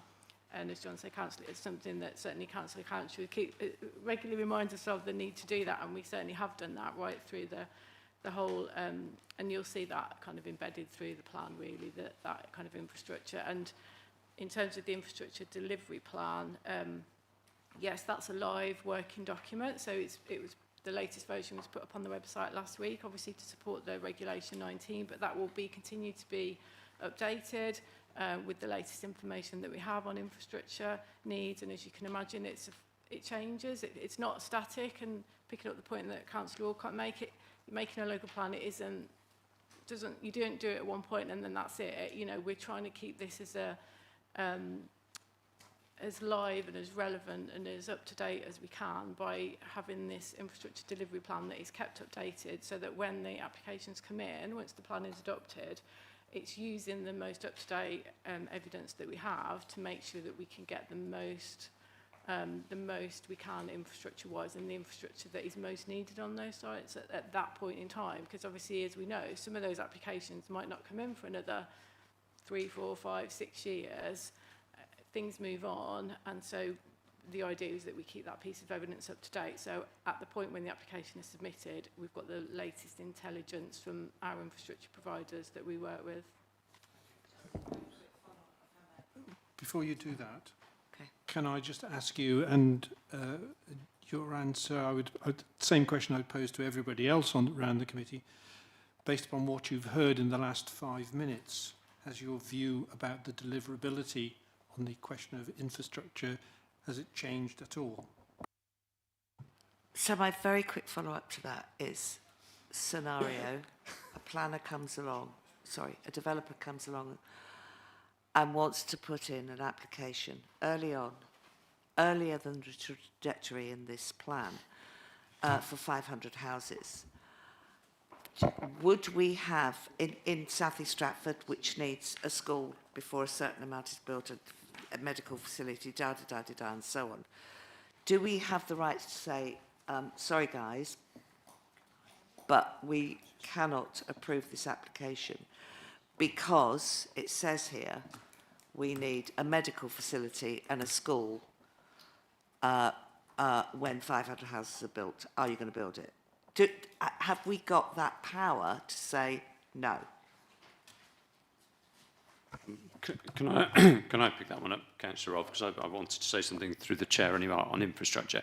I think probably not. In the balance, we'd have to look at viability. We'd have to work with our sort of partners, like for example in schools, we can build a school, but we need the education authority to open it. I think the whole provision of infrastructure is rooted in the plan, but the delivery of it is probably more broad than we can do with the plan. What we're seeking at the planning stage is to get the policies in place to secure the infrastructure we need. And corporately, certainly under the current administration, we're being sort of pressed about how do we deliver that, how do we use innovative methods of bringing things forward, how do we work with what will be a unitary authority where the education authority and the planning authority are one in the same, to try and deliver a more joined up approach. But I think we probably won't sort all that out by debating sort of the policies in the plan, but those policies are there to set the ground rules for a wider agenda to sort of work to deliver what we need, I think, through SIL and through unitary government and through other providers. Hopefully that's helpful to the committee. Thank you. I'm conscious that I've got 8 councillors who want to speak, and I think we need to make some progress if we can. Councillor Ballinger, next. Thank you, Chair. Can I just ask a question about Bidford, please? Can I just ask if it's okay with John Careford around a question directly? That's fine by me. Happy, I just ask you to bear in mind the concern I have about testing viability and deliverability. And if it's asked in that vein, it's that's just fine. a curious question, just to understand a bit more about it. So I just wanted to clarify, has Bidford been consistent with the growth strategy within the South Warwickshire local plan? The short answer is yes. So in the plan, and actually there's a sort of helpful growth strategy topic paper that's also on the South Warwickshire local plan website. But in the plan, if I find the relevant figure, the basis of the spatial strategy, and this is relevant not just for Bidford but for all the locations, there's been some priority areas that we worked on to identify where growth should be accommodated. I can't find it now. Where are we?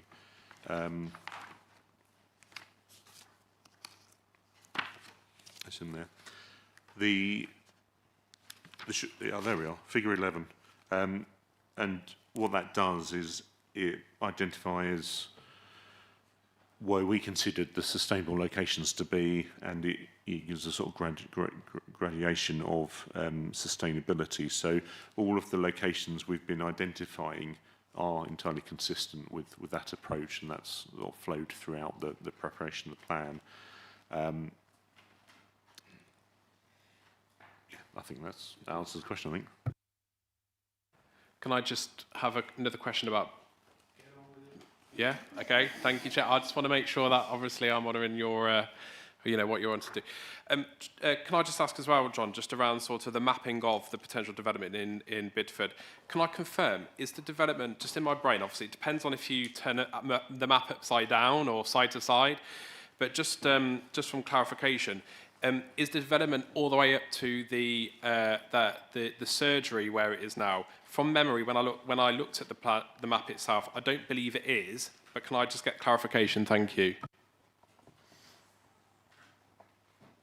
There is a policies map also available online that you may want to satisfy yourself with. I don't think it goes as far as the surgery, but it is certainly the eastern side of Bidford and to the north, but I don't think it goes that far. I can perhaps confirm that outside the meeting if that would help. I think that's clarified that it's not going to go as far as the surgery. I just wanted to clarify that. Thank you very much indeed. Thank you for that. I think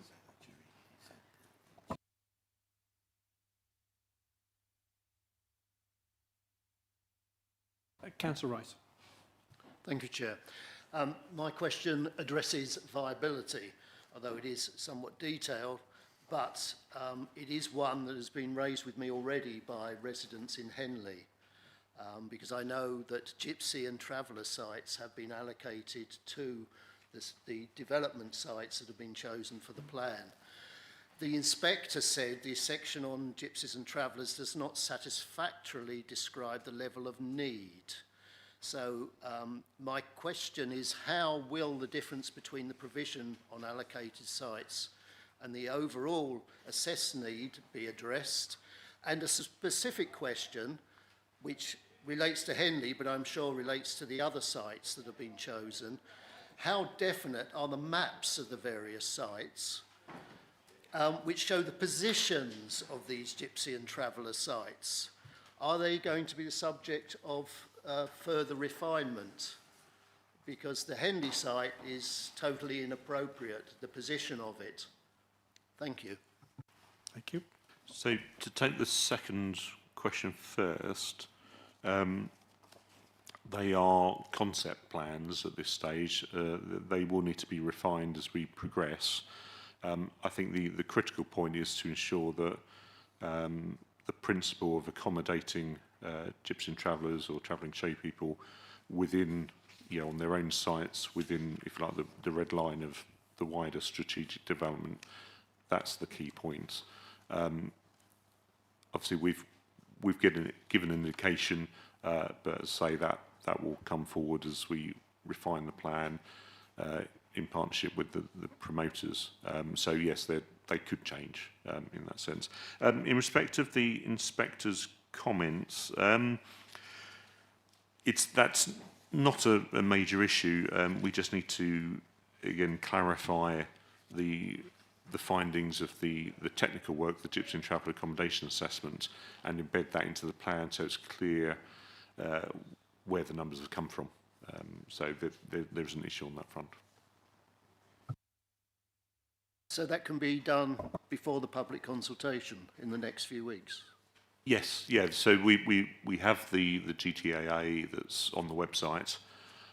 We just need to make sure that they correspond, and I think the concern of the inspector, and he mentioned it in respect of a couple of other policies, was he didn't feel that the justification was fuller. So yeah, we'll look to amend that. Yes. Thank you, Councillor. Councillor Crump. Thank you, Mr. Chairman. I'll try and do what you've asked us to do and raise concerns about viability and deliverability. First of all, we've had significant changes in the last few days, including an addendum at 9:20 when I was driving from Southam. In that addendum, we've had an increase of 3,396 houses, of which 1,374 are around the strategic growth locations.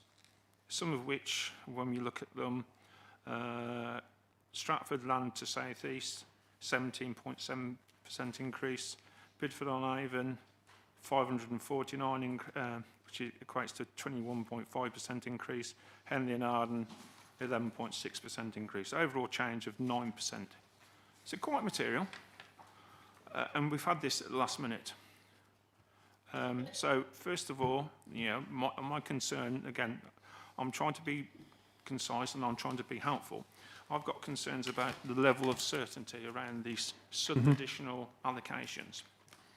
We then refer to the other page of the addendum, which is additional sites within priority areas 1 and 2 and areas within 3, which equates to another 2,022 homes. So therefore, the 2,022 plus the 1,374 equals the 3,396.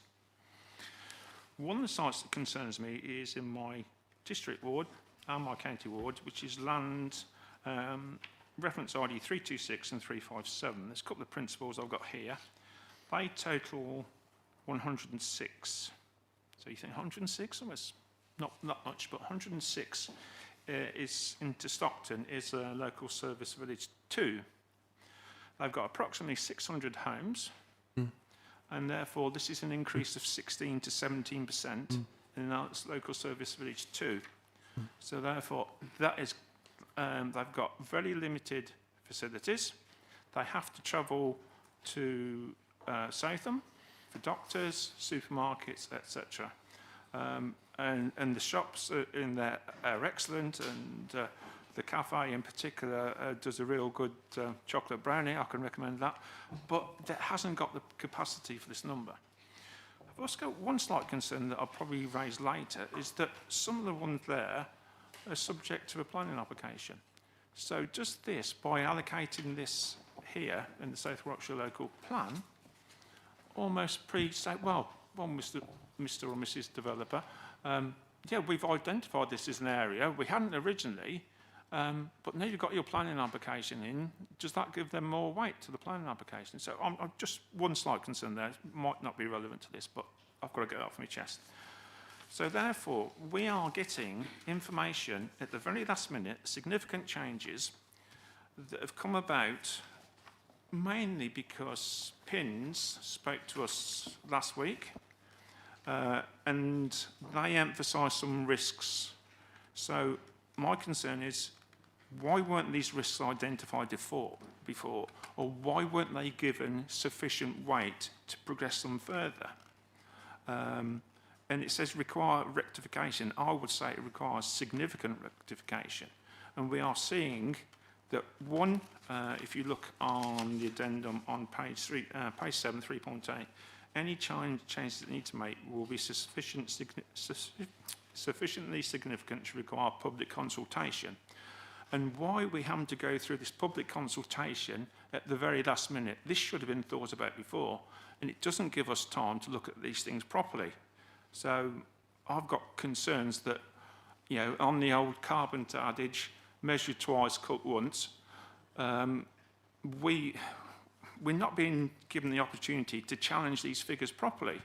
Going back to the strategic growth locations, for example, what level of certainty have we got in Table 1 that we can get an extra 549 houses at Bidford and potentially no extra affordable homes?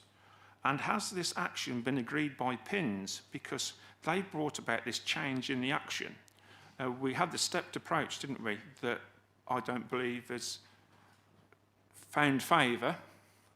So therefore, if we come with this additional approach, but all of a sudden we've got a 9% increase in strategic growth location capacity ranges, will PINS say, well, yeah, we're not, it's all right, but we require some extra work. So I can't say, hand on heart, that I've seen the evidence to prove that these changes, these significant last-minute changes, aid the viability and the deliverability.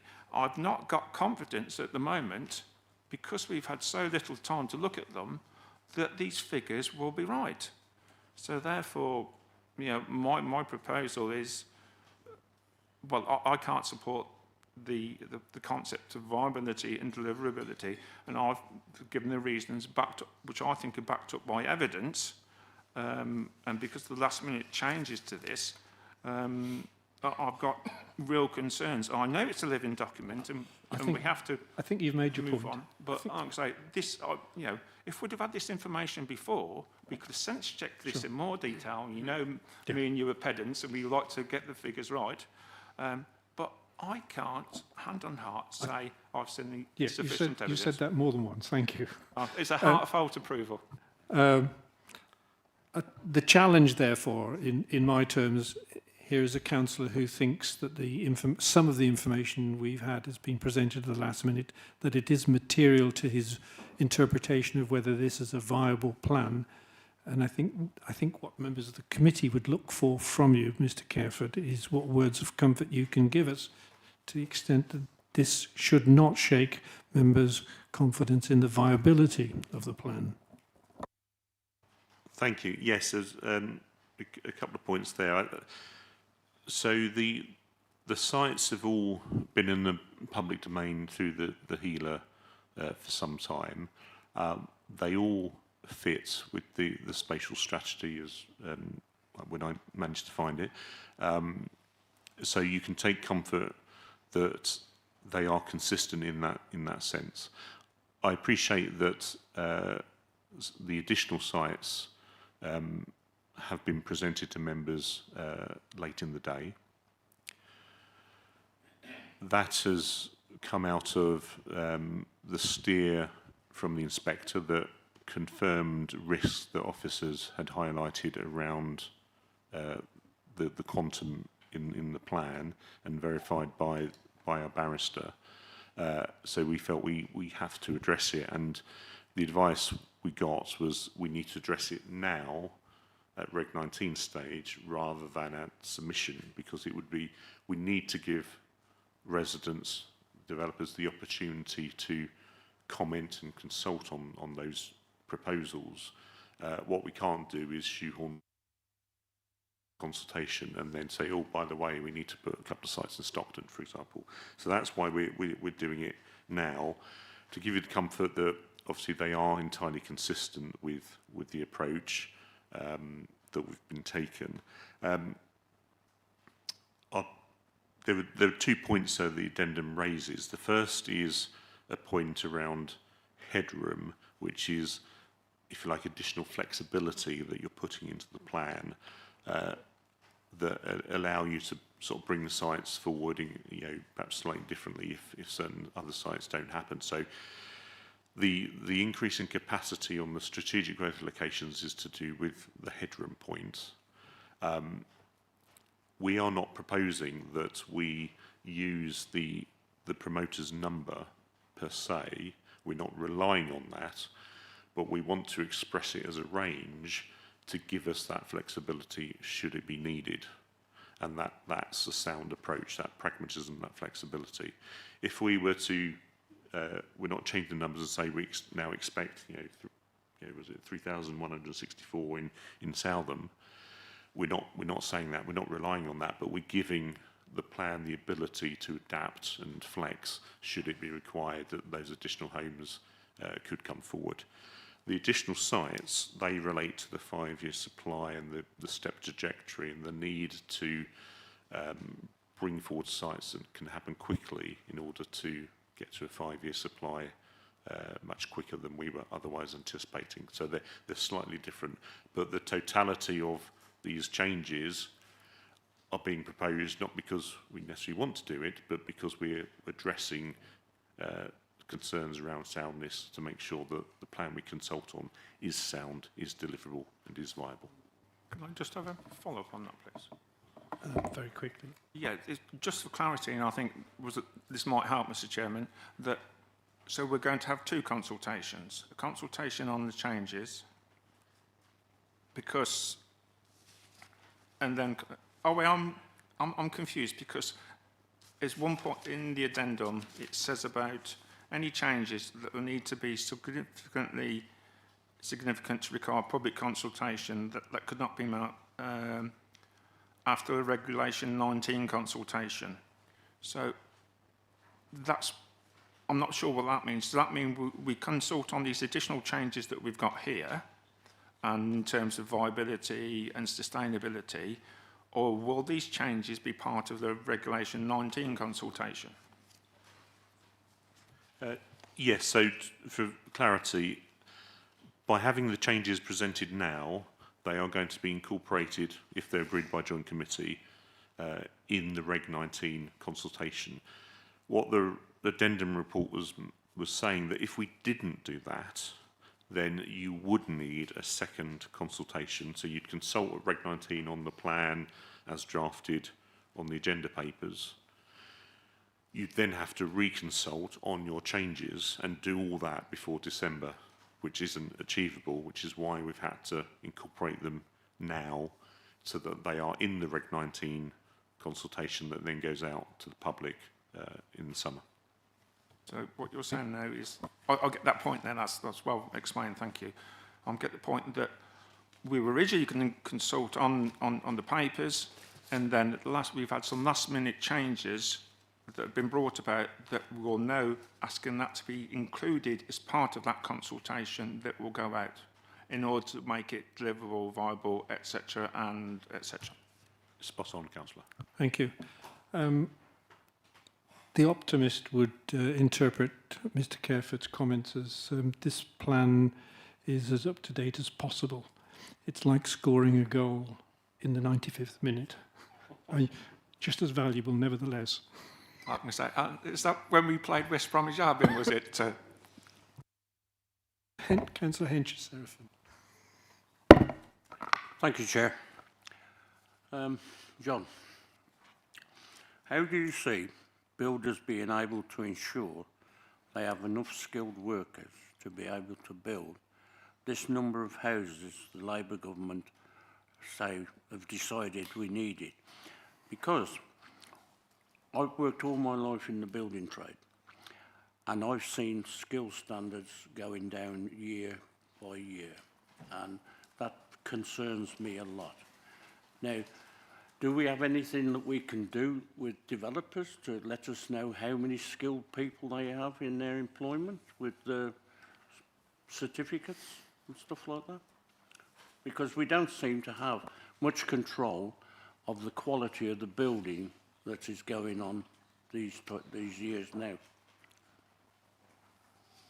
I don't think that's really a point for the local plan. I think 2 points. Firstly, I think it is an issue for the government. They need to address.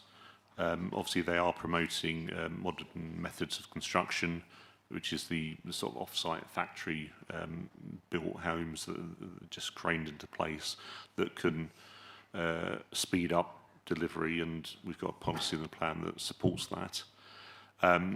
Whether corporately as a council we want to look into that, we have a great college in the town that does, I think, do some courses in construction. Whether there's something we can do to try and bolster that. But fundamentally, we have a market-driven housing market. The government's view is, I'm speaking on behalf of the government, but the government's view is clearly that the market can deliver, and we just need to facilitate them to do that. But there's nothing that in the plan itself that I'm aware that we can address that issue with. Thank you. Well, just one more. We don't seem to have clerks of works anymore, do we? That's correct, and that's the case for, I think, virtually all planning authorities. I know it's been a bit of a bone of contention, but again, it comes with the deregulation of the housing markets. Again, it's not a matter for the local plan, but whether corporately is something that they want to invest in. But yeah, I think that's something for Mr. Nelson to consider. Thank you. I'm going to pass on to Councillor Hatch.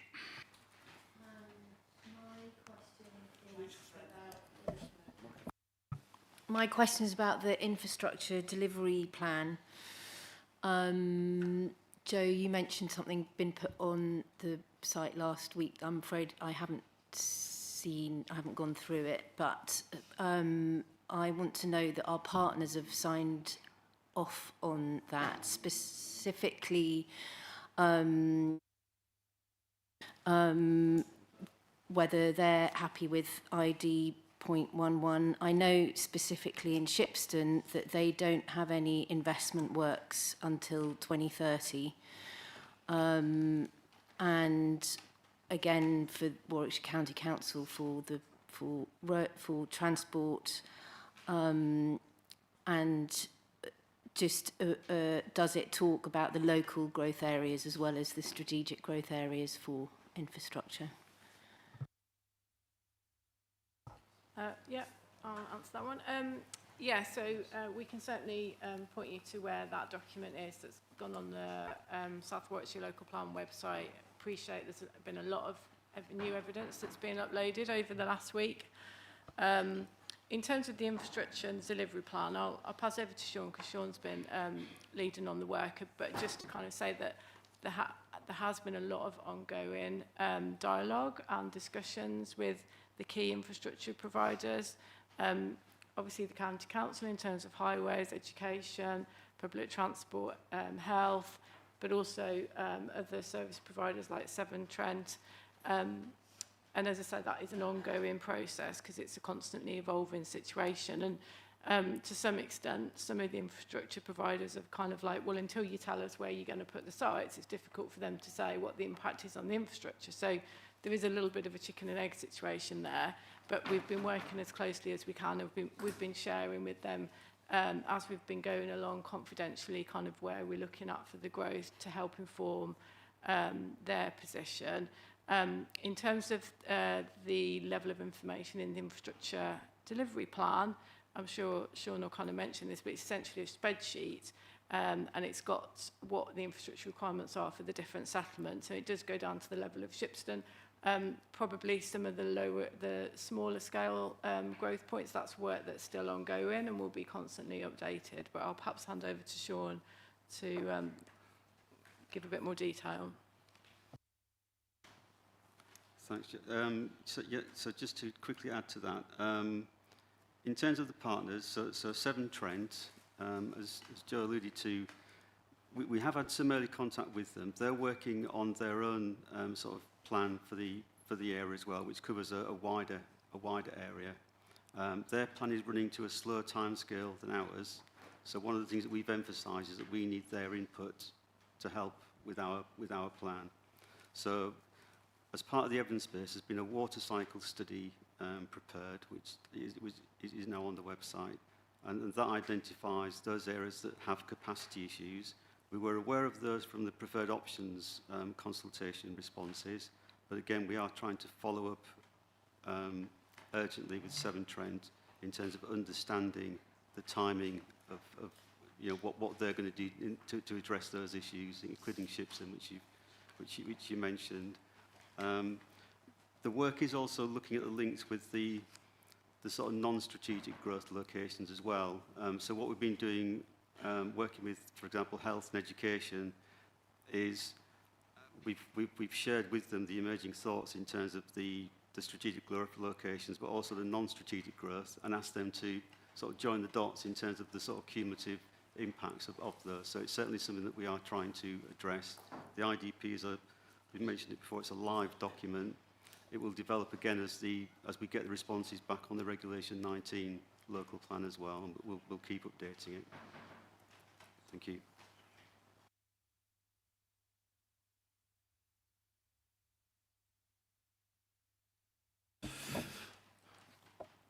Did you want to...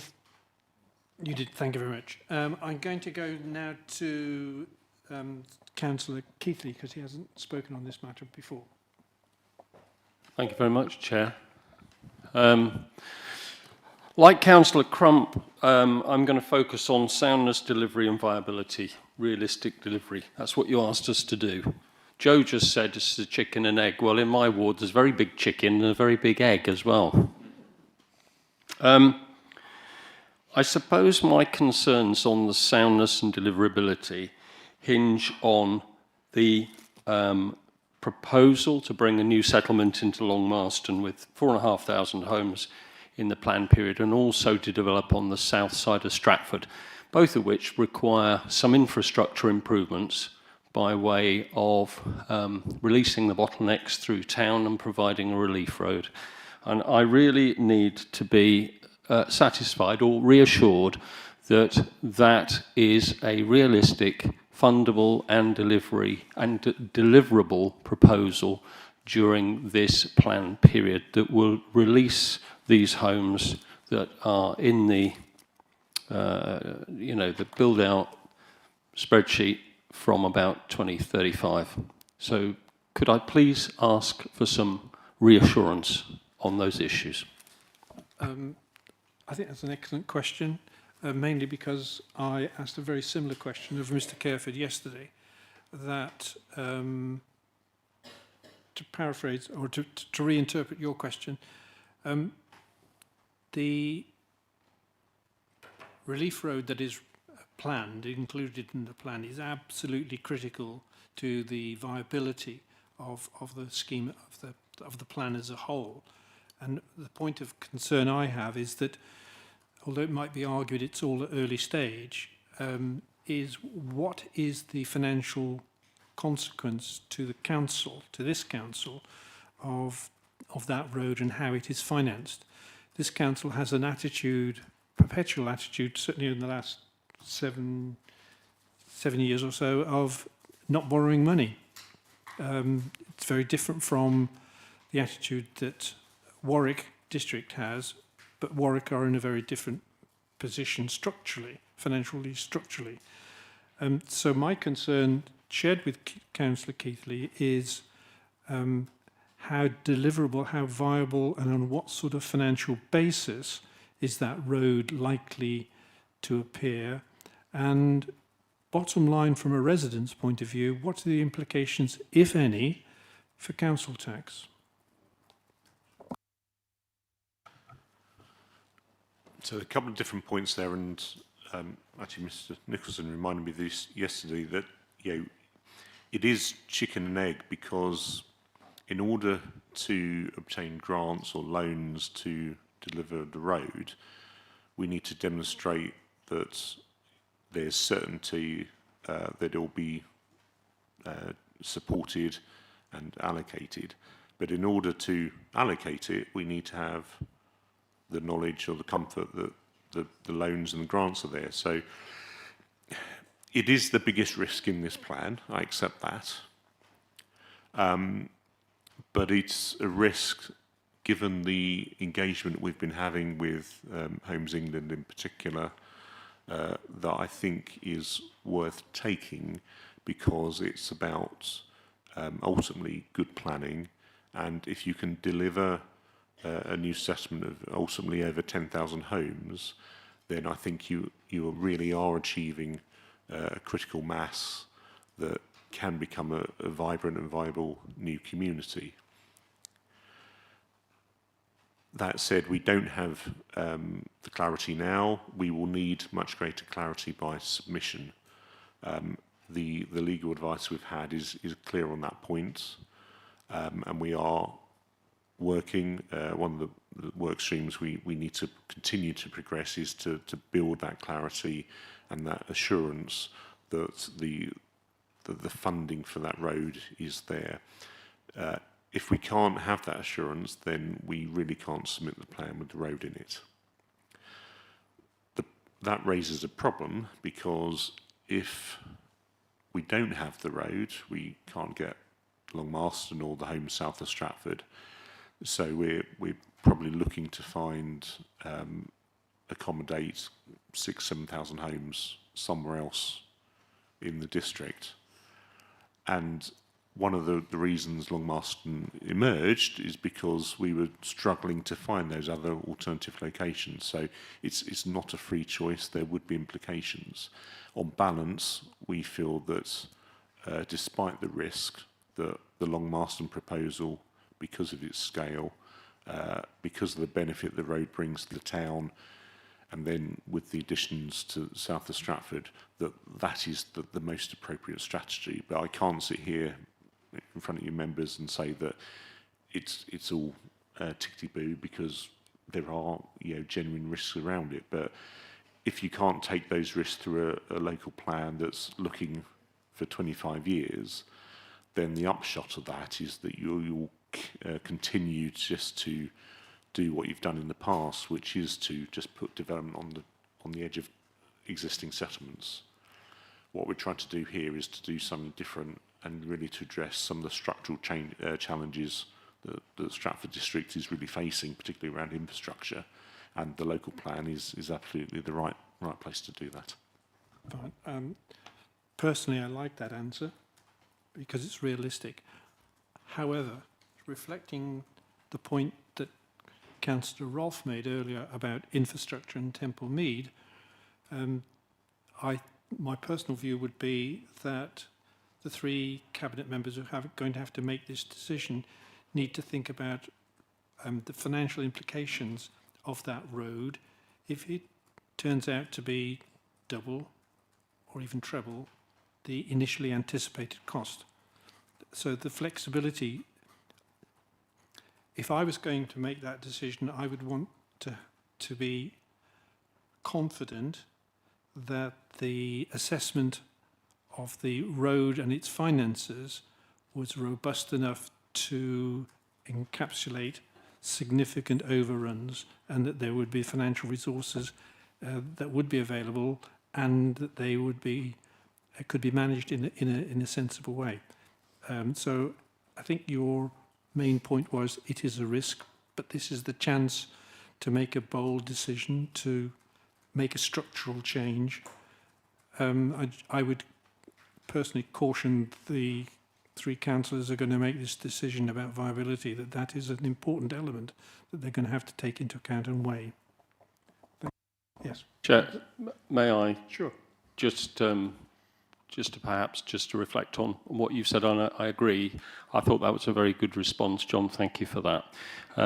My concerns, I suppose, are reflected in what Councillor Harvey said, that the potential cost of that road, and having the funding commitments in place in time for the submission of the document. Not today, I can accept that. I have the benefit of being a civil engineer, and I looked in detail at the likely cost of the road, and with the assistance of Councillor Coucher, had agreed that the sort of estimate that came forward looks sort of realistic for an at-grade construction with that sort of bridge solution. So I'm reasonably confident, but I would like more details about the funding arrangements before we get to the submission. Thank you. Councillor Ward-Hawkins.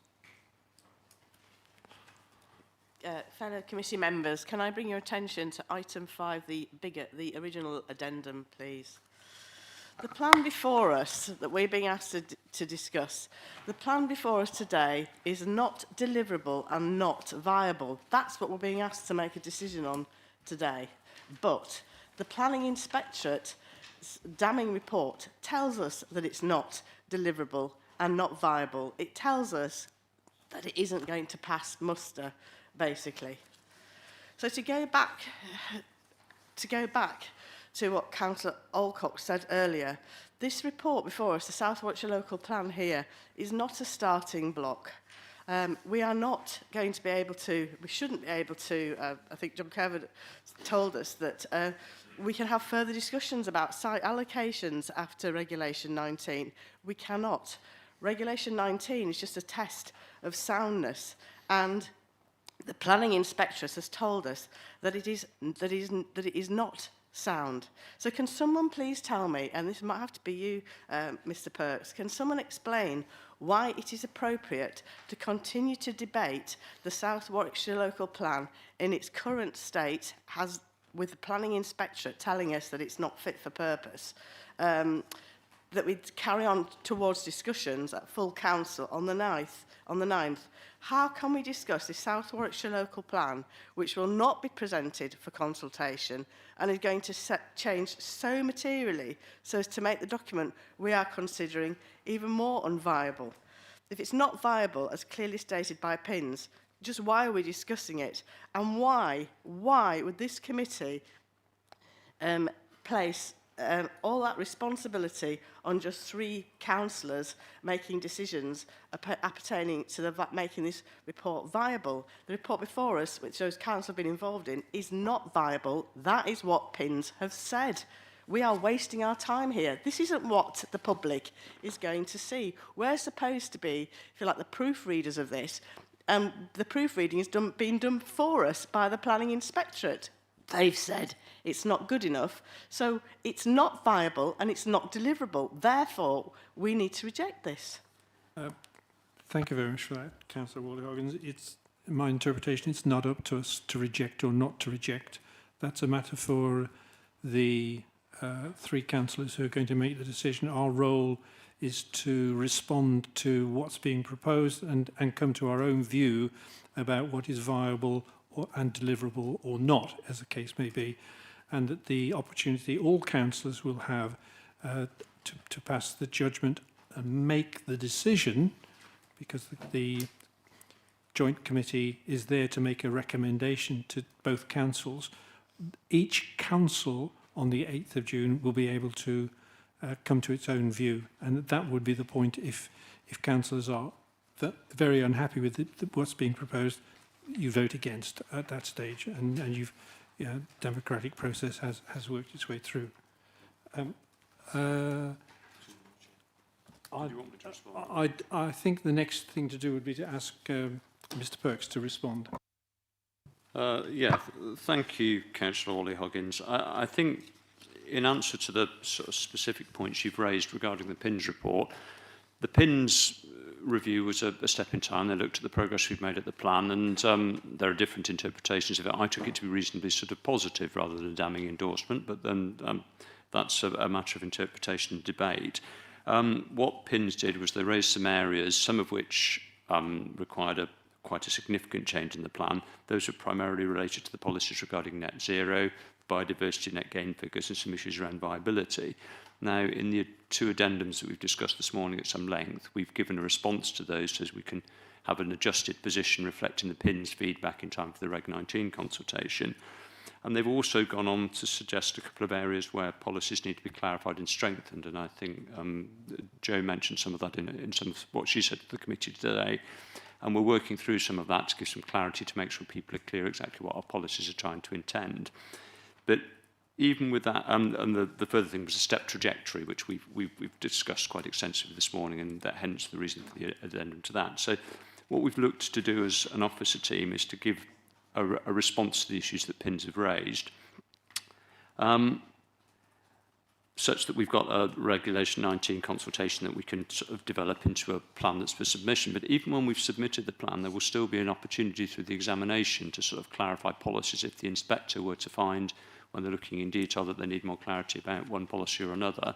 That isn't sort of the end of things. As long as we've got something that's basically in the right area, we will work with the inspector. The legal advice that we've had from Council, who will be advocating the policy, the plan for us, is that we need to get the plan in the best shape that we can, but it would naturally develop through the examination process. So I think I've said before today that preparing this plan is an iterative process. We've got it to a stage, we've shown it to the inspector, they've made some suggestions of how we might improve it. We've taken those on where we can, and we're working through towards hopefully an adoptable plan. So that's my position on it, and part of your scrutiny today will make the plan stronger. Thank you, Mr. Perks. We're now going to go to Councillor Rice.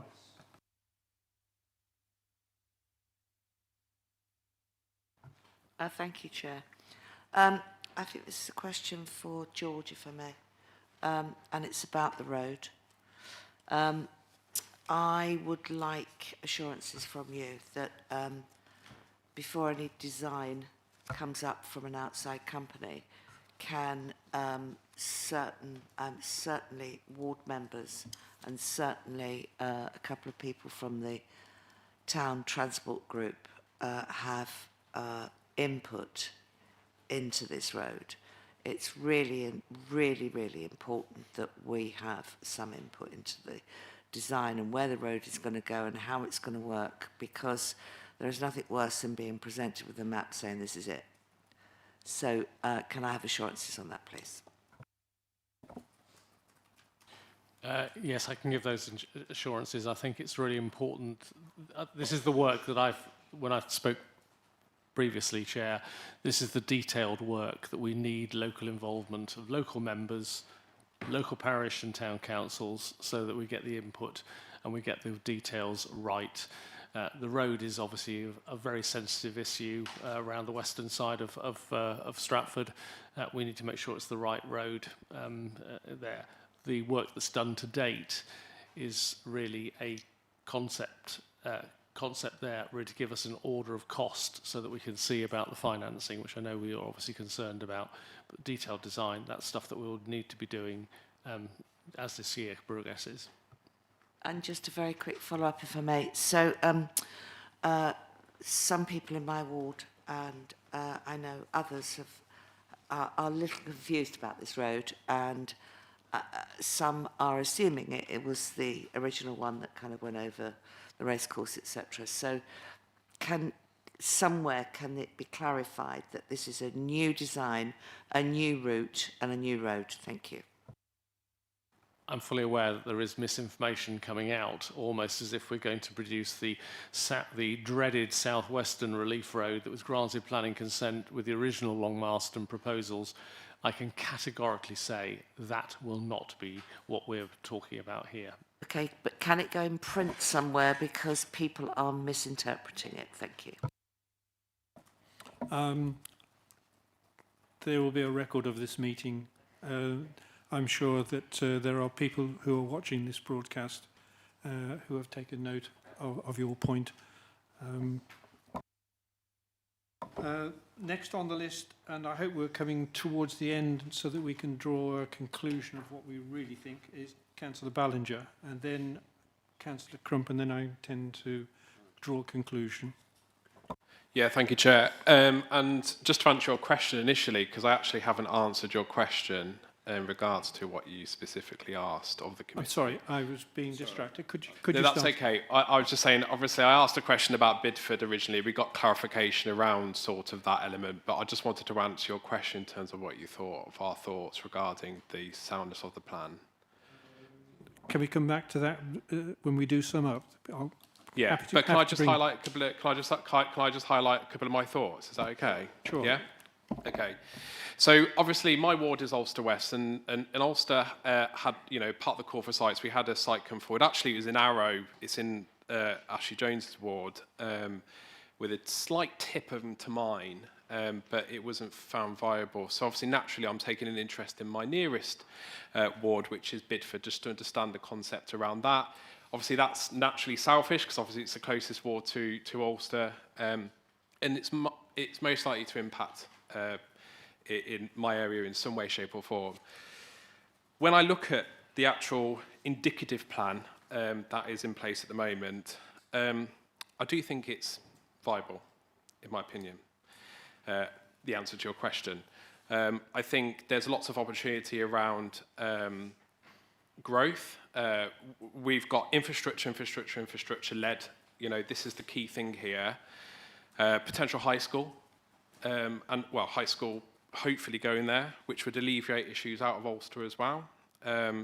So, you know, these are just a couple of my thoughts, Chair, and I just wanted to share them because you've asked a question and I wanted to answer that question. Just my response to that would be that it's perfectly natural for each member around the table who represents a ward to take a particular point of view. I could only suggest that it might be more justifiable for that stance to be taken at the next meeting when we debate whether we accept or not, and that our responsibility here is to represent the whole district and the whole council in the analysis and conclusions we come to. That's my only cautionary remark. Councillor Crump. Yeah, I'm just following on Councillor Rolfe's point about misinformation, so I'm just seeking some clarity and reassurance, probably from the officers. Just regarding the consultation, my interpretation now, it's going to cover two purposes. One, to consult on the new sites or the amendments, as well as the soundness and the viability and deliverability of the plan. Is that correct? And have we sense checked that with pins to say that's a fair and reasonable thing to do? An excellent question, Councillor. So it is correct. So it's, well, subject to the agreement of the Joint Committee, what will be going out for consultation will be the plan as drafted, plus the amendments and the changes, with the recommendation of, you know, any minor changes following Joint Committee prior to the consultation. The consultation's been carried out in accordance with the regulations. At this stage of plan making, it is a slightly different type of consultation. It's still a full public consultation, but it is, say, on the soundness of the plan, which is a bit of planning jargon, but it's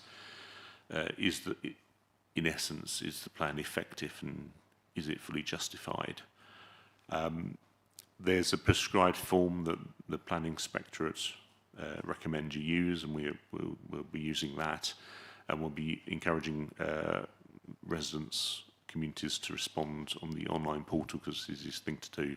But it is slightly different. It's not what are your comments about X, Y, and Z. It's does its policies meet the tests of soundness, i.e. the justification, the effectiveness, is it compliant with national policy, etc. And if it isn't, what would you change about it? So that's the key crucial point. Thank you. Yes. I'm just being reminded that it is now 5 to 1. We're about to conclude the discussion of this particular item. My personal view is that I would prefer to carry on and see how far we can get and hopefully complete the agenda. But I'm open to comments and views. Shall we carry on or shall we adjourn at 1 o'clock? Adjourn for a break. Adjourn for a break and return afterwards. Okay, we'll do that. We'll get to the end of this item, then we will adjourn, have a break, and come back and complete the agenda. Okay. I will try and sum up. Can I just raise my clarification? Yes. Yes. Thank you, Chair. I've been monitoring sort of the observers of the meeting and sort of comments sort of going on there whilst we've been going on. And I do think it's important that one topic is causing a bit of interest out there. So I just wanted to get clarity from Mr. Careford, if I can ask a question on behalf of the observers. It relates to the Bidford allocation and the affordable housing sort of figure that will be allocated to that. In Table 2 in the addendum, it suggests that all sites in Category D would attract a nil affordable housing contribution. I believe in your feedback to committee you said that was subject to negotiation with the landowners at the moment. We just need to be sure that there's some suggestion you may be misleading the committee in that, so I just thought we ought to, could you give us a little bit more detail around that so as the committee is sort of fully informed about that process? Well, firstly, apologies if I've not been clear. So Table 2 presents the results of the viability work done to date. The point I was trying to make is that that viability work, whilst entirely robust, is at a point in time and makes various assumptions that feed into the model in order to generate the outcomes. And it's showing viability challenges. My point is that clearly with all these sites we have promoters that believe their sites to be viable and have verbally committed to delivering affordable housing. Given that in Bidford the vast majority of the land is public sector land, I think there is as with Long Marston, there is the opportunity to work with the promoters to understand in more detail and more specifically what the viability challenges about the site are, to reach agreement about what the viability figure, what the affordable housing figure should be for that site. So I didn't want to put an arbitrary figure in that table, but there will need to be a figure in order to proceed to Reg 19 consultation. I hope that helps. Are you happy with that? Yeah, cool, fine. Okay. Passing on the questions. Fine. I'll try and summarise. We have, it strikes me, as a complete range of opinions.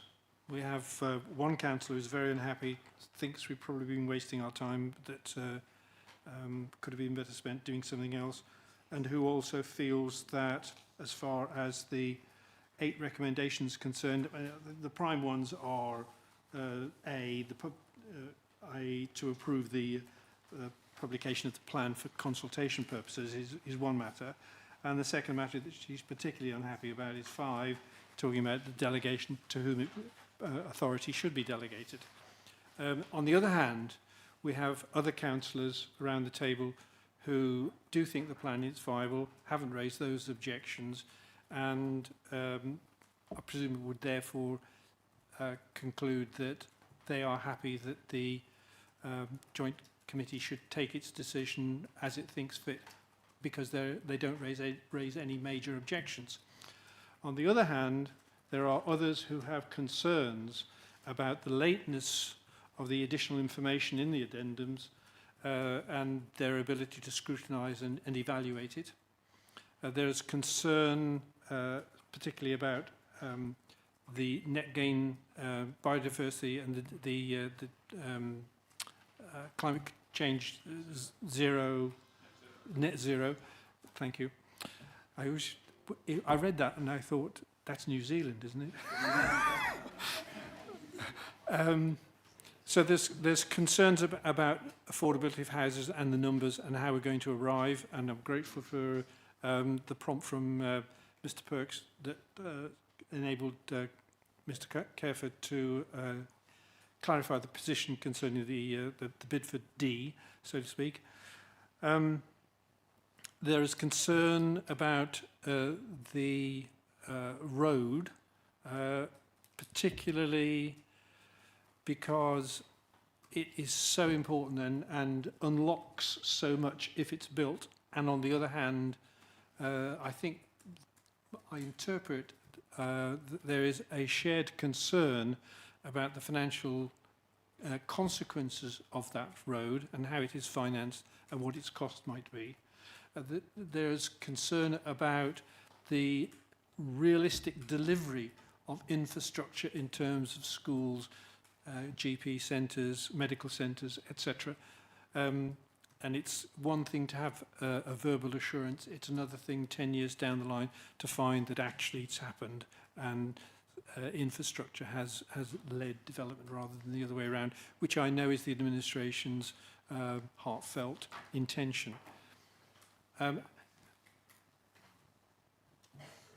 gut is, my listening and evaluation is that there are reservations, but I'm sensing that there is cautious consent to the recommendations that the committee feels that the Cabinet members who are going to have to make this decision need to think through those concerns expressed by members of this committee to satisfy themselves that they actually are prepared to acknowledge the risks that are involved and take the risks if they want to come to their own conclusion that the plan is both viable and deliverable. Is that a fair reflection of our discussion? Ms. Councillor Littlewood. Thank you, Chair. No, I don't take grave exception to what you've said at all, but this plan has severe risks. We're here to look at the soundness of the plan. That's what we're talking about, and scrutinise the basis. I don't believe, as has already been said, that we've had enough information in time to deal with that. The risks are in time of delivery of the plan itself. You've mentioned the road and associated finances, the viability of actually the market allowing you to build these houses in the first place, and the deliverability, therefore, is critical on those items above. And however, the one thing I do take exception to is the recommendation 2. I believe that the role of scrutiny, overview and scrutiny committee, is to scrutinise. We haven't had sufficient time. We want to know what the members, the cabinet members who are going to make the decisions on taking this forward to cabinet and further are, and we need to be able to scrutinise those in just the same way. If we don't scrutinise the final plan, this is, as Mr. Careford said, this is a generational change. This is the last most important thing this council will actually decide upon, and we must have the opportunity to scrutinise properly, or we're going to be handing over to the next council something that is unmanageable. Thank you for that. Mr. Careford, you indicated? Thank you, Chair. Just to give members comfort, and apologies, I perhaps should have said it sooner. So recommendation 2 of the first addendum reports, that is solely relating to finalising technical study itself. It's not about the policy implications. And that recommendation is consistent with recommendation 5 of the actual joint committee report that gives the same delegation to the portfolio holders to resolve and finalise the documents before consultation. So it's just acknowledging the fact that the viability work is still ongoing, but the study will need to be finalised, and to have that governance oversight, it's better to do that in consultation with the portfolio holders and leaders rather than just leave it to officers. So that's the rationale for that recommendation. Thank you for that interpretation and understanding. Councillor Crump. Yeah, I'm saying I've been here a good while now, and going back to the core strategy, going back to 2013-14, there was a late amendment, I'm sure Mr Kerford will remember it, to do with SOU 3, what was added to the plan, additional 535 houses. Statham originally was going to get under SO 1 and SOU 2, 235 houses and 165 respectively. Sorry for the numbers, Chair. And then there was a significant increase at the last minute to cope with changes. SOU 3, it's a nice place, but there has been significant issues regarding infrastructure being built. They are now finally getting a co-op that was originally part of the application going back to, I think it's about 2015, many, many years ago.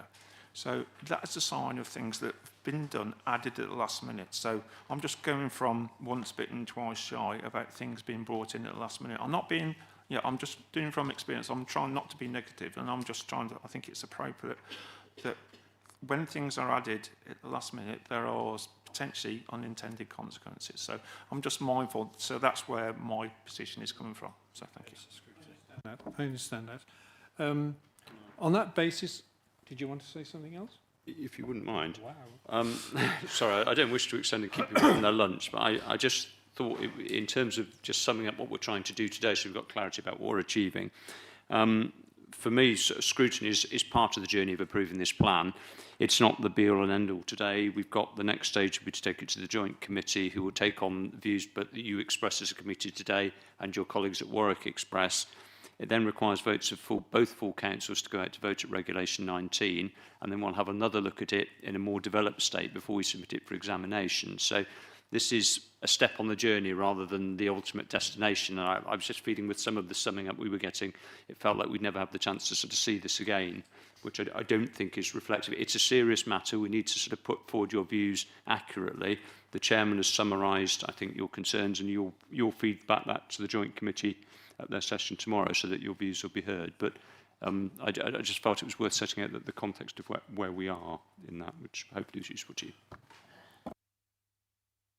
On that basis, I'm going to... Did you want to say something, Councillor? Sorry, I'm losing my voice quite quickly. Do we need to have a recorded vote for this committee? Because I don't want to be part of anybody to think in any way, shape or form that I think that this is viable and sound today, this report. It's very important to me that that is placed on record at this early stage. It's not deliverable and not viable in its present format, but it's that we do sometimes have votes, don't we, on over the Scrutiny Committee, but I don't want to be, I want that's my sentiment is that a vote isn't required. I think the consensus I've detected in the summation that I came to is reasonable and acceptable, and I think your position is well understood and is recorded for anybody who wants to review this particular meeting. I think you've made yourself perfectly clear. You're not a happy bunny. We've concluded the discussion, and I'm going to end it there. I'd like to thank you for your patience. I know that my approach of emphasising everything has to be put forward in terms of viability, your view on viability and deliverability is a bit of a constraint, and you may have come to this meeting wanting to say other things. So I'm grateful for your patience and I'm grateful for your flexibility. I'm now going to adjourn the meeting and reconvene at 1:45. Thank you. Well done. Yeah, well done.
Good afternoon. Welcome to part 2. We have lost Councillor Keithley and Councillor Hencher-Serafin. So, reverting to the agenda, we are now on item 7, to do with the climate change and nature recovery delivery plan. I think the way forward on this is to invite Mr. Perks to outline what the issue was, because some of us weren't there, and take it from there. Thank you. I suspect, Chair, my absence may have been the issue, unfortunately, due to the other commitments and the sort of amount of things that you had to consider in your last agenda. I had to leave the meeting prior to this report being considered, and I think you were relying on me to sort of provide the feedback on it. So I'm here today, and apologies for being a little bit late.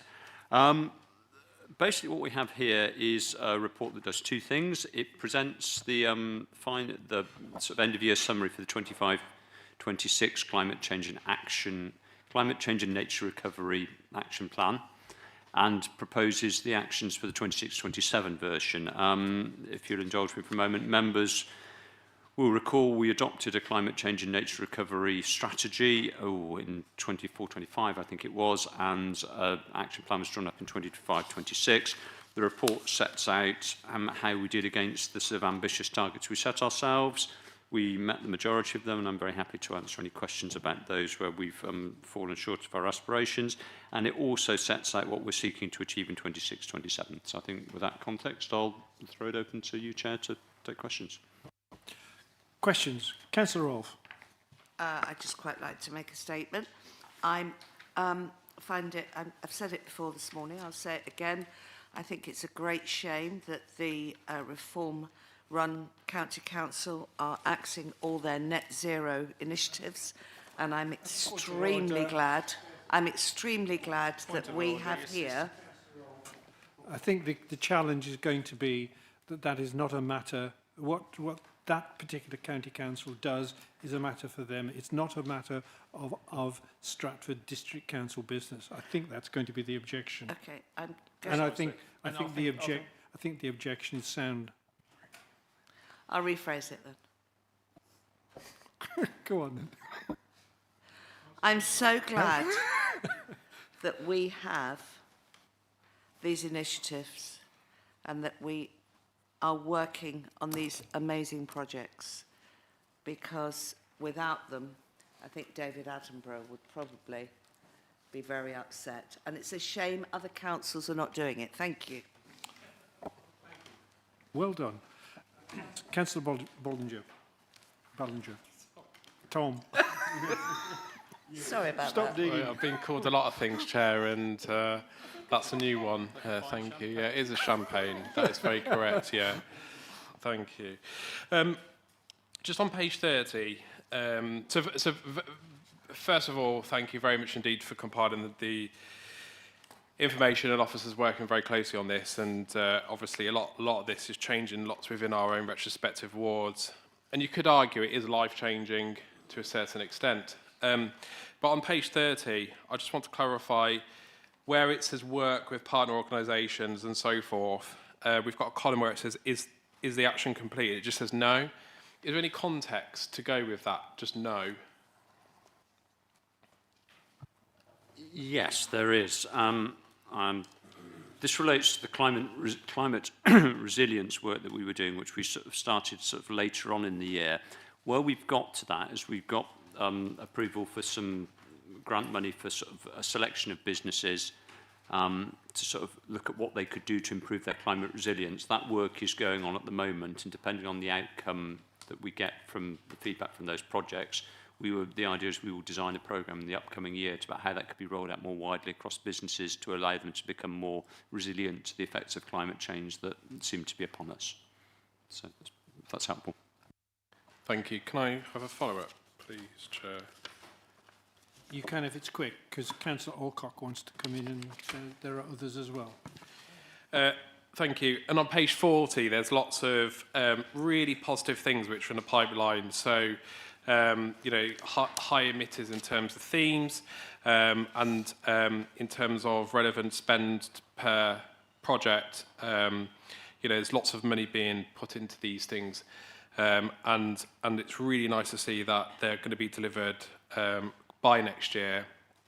And as I reiterated earlier, they are life-changing, and I'm really glad that this council is taking this sort of thing very seriously. Thank you. Thank you. Councillor Orcock. Thank you, Chair. Yes, it's a very impressive list of things that not only have we achieved, but that are going to be ongoing. So when it comes to, is this action complete? No, the scheme runs continuously. Other schemes, you know, deliver the local climate engagement scheme, runs continuously, because that is what needs to be achieved when it comes to making a difference. Is it can't just be done for a couple of years and then stopped. And one thing I'm really impressed that this council is doing is continuing with initiatives that we started. When it comes to project completion dates, I'm looking at page 14 now. The installation of the solar panels on Studley Leisure Centre, Southern Leisure Centre, Stratford Leisure Centre, the Greg Leisure Centre,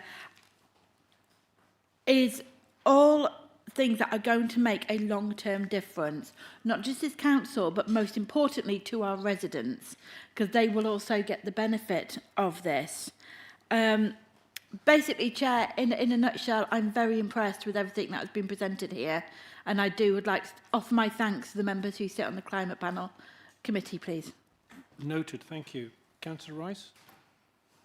Yes, excuse me. I'd like to ask a question about the local climate engagement scheme, if I may. Are you looking at a particular page? I'm sorry, page 29 and page 43. And I suppose I read that due to a lack of uptake, the schemes previously being offered were relaunched.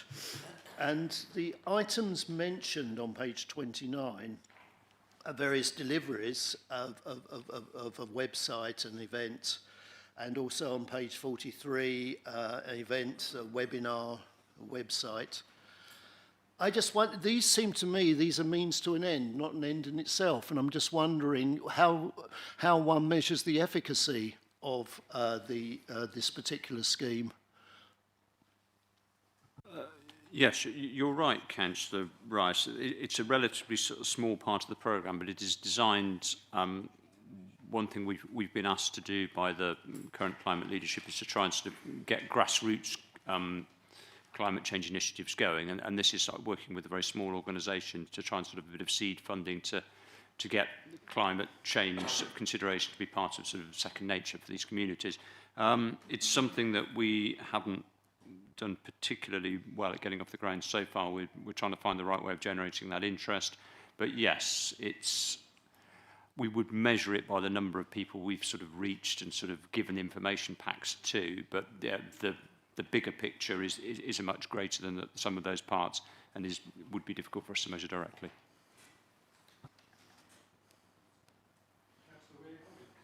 Councillor Wheeler-Hoggins. Thank you, Chair. I would say the following, that I am alarmed to see that between pages 39 to 40, £4 million worth of hard-working taxpayers' money has been spent on those projects, and from page 41 to 46, just shy of another £1 million spent of taxpayers' money on those projects.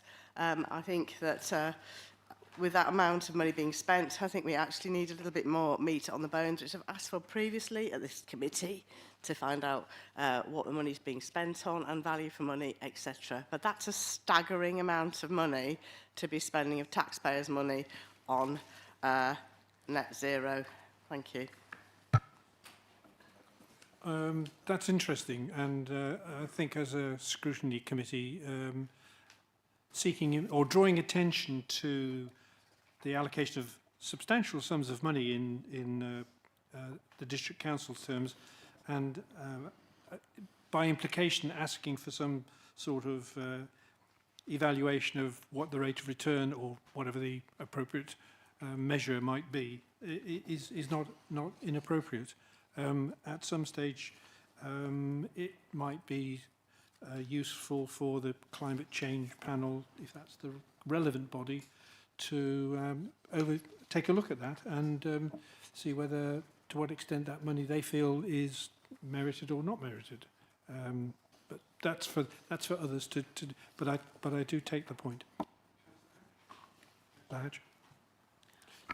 I believe that there is some measure that the point of the projects are to save carbon, which is an investment in the future.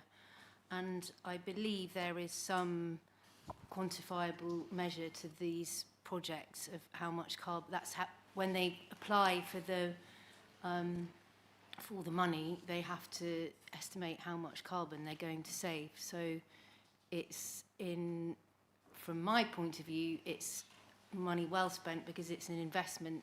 Every penny we spend now is less money we have to spend in the future. There's always two sides to every argument. Well done. Councillor Crump. Thank you, Chair. Yes, a couple of things. Sorry, I'll move across because no, Councillor Keithley. Seems a particularly large amount of trees being planted because of this, and I'll totally support that. There's a couple of things though. One, have we got like a 5-year maintenance post planting to ensure they survive? Because in the first few years of a tree's life, they're subject to all sorts of pests, and particularly with the weather we're having at the moment. Many years ago, HS2 planted a load of trees near me, and the watering arrangements were less than adequate, and a substantial amount of those died. So completely defeated the object. So there's one, have we got a maintenance programme to ensure that the tens of thousands we're planting will survive, or the vast majority of those will survive? Two, are they, obviously I noticed that particularly native plants, trees, etc., specimens, which again I think is fair, but are we planting ones that are resilient to diseases? Obviously we've had Dutch elm, we've had ash dieback, we've had the one that does the oak, moth, whatever. So again, whilst I can accept that there will always be some will die for various different reasons, are we doing what we can to ensure that these trees survive as long as they can? So I think that is value for money. And I've got another one on a different question, but if you want to. Well, my response to that would be the body within the council, and I'm betraying my ignorance now, the body within the council that authorises the expenditure on those sort of projects, I would have thought are duty bound at some stage to undertake some sort of evaluation process to decide whether the money was well spent and that the intended outcome has actually been arrived at.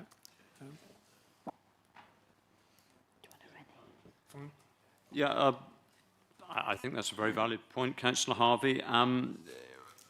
By way of background, which hopefully will be useful to you, the committee, saying you're going to plant a tree and plant trees in large numbers is a very easy thing to do in climate change. When you actually have to deliver it with something sustainable and effective, it's much more challenging, because you have to have the right type of tree in the right type of place and the right type of species to meet the biodiversity, and you need to be reasonably confident it's going to stay in place for enough time to actually capture carbon and not get chopped down before it's done more harm than good. We wrestled as a team with this for some time to work out what an effective way of doing it was. The scheme that we've had most success with, which is the majority of the trees we planted in the last 2 years, is through a scheme called Free Trees for Farmers, where we put them onto agricultural land, particularly where there's sort of things like waterlogging issues. So as they're doing some environmental improvements, so they're useful to the farmers as well, and they should be able to sort of stay there, improve biodiversity of the right type of species, and they've got some hope of surviving to maturity. If you want a more detailed response on that, I can get Ellie to get some, like an evaluation report back to the committee. But generally, when we set the scheme up, we did take some criticism for taking a long time to getting around to doing anything, but it was because we wanted to make sure that we put them somewhere where they would stay following on from the success of the Free Trees for Farmers scheme, we've also got a scheme with town and parish councils and community organisations where they've got land that we're fairly convinced will stay in sort of public ownership for some time. So again, we've got some chance of making sure those trees are there and for the benefit of sort of broader communities rather than in people's back gardens where they don't last terribly long and cause structural damage and all manner of other things. Did you want to ask a second? Yeah, just to follow, just comment on that and the follow additional point. It's good to see that you've carried out a root and branch investigation on that one, Tony. But the second point relates to the solar panels, the batteries, the inverters, etc. Again, no issue with that, especially if they are on places like car parks and leisure centres. It's no-brainer as far as I'm concerned. In my ward on Saturday, we had a fire at a residential that related to an inverter, solar panels and the heat. And obviously, we weren't expecting 32 degrees in the middle of May. But, I'm just, again, from a safeguarding point of view, particularly around our assets, how do we ensure or mitigate things like that happening, please? You're right, there is an issue with sort of roof-mounted solar panels, particularly the ones that are on buildings. The independent ones, like, for example, the carport scheme is less of a risk to us. But it came up as a big issue on Stratford Leisure Centre. We do a risk assessment with the engineers and the insurers prior to installing panels. Because of the flat roof and the nature of the roof there, we had to use Steve Butterworth as the project lead on it, but so I may have got this slightly wrong, but we used a glass-backed panel on that which was much more fire-resistant. It cost us slightly more money, but it allowed us to keep the building insured, and that was the advice that we took. So it is a consideration. On Studley, where we've got a metal roof, I think it's less of an issue, which is the next installation we're due to do, but certainly on the sheet-type roofs, the sort of the felt or trocal-type roofs, yeah, we have to have consideration to the type of panel we're using. So hopefully that was helpful, because I'm just trying to concern about protecting our assets and we don't cause costs. The other thing that we've done on the electrical side is, this came up at Shipston particularly, is why it's springing to mind, is we do sort of put safety cutout switches in for overheating, which is the sort of issue that you're getting in these extreme temperatures, which, although we wouldn't expect them in May, we would probably expect them at some time in the year, so we need to design our systems to cope with that. We're fortunate to have Mr. Perks answering the question, because he has some professional background in the area, technical expertise, which is always good. Councillor Hatch. I just wanted to reassure Councillor Crump about Free Trees for Farmers. I'm a very grateful recipient of Free Trees for Farmers. They come in packs for riverside, for hedging, for woodland, and they're all sort of appropriate native species for those areas. Where they're planted, you submit 3 words, locations, and I believe the partners that we've been doing it with, previously Heart of England, now Warwickshire Wildlife Trust, undertake to do satellite photos every few years. I think I remembered that right, to show progress on tree cover throughout the district. Thank you for that extra information. Councillor Ballinger.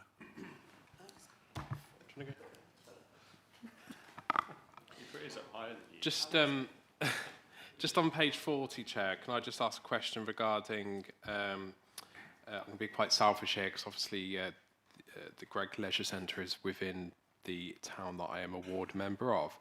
And it states, verdict on the viability of the project to be reached by the end of 26-27 reporting year. But a lot of the other projects have been sort of firmed up. Can I just understand if there's going to be anything firmed up, so I can obviously potentially share with my ward in particular, because I think it's quite an exciting thing within that area. And I know that a lot of my residents are passionate about solar panels and trying to make buildings more eco-friendly. Yes, of course. The Greg Leisure Centre would logically be the next leisure centre we did. It's slightly more complicated than the other leisure centres that we've done to date or are in the process of doing, for two reasons.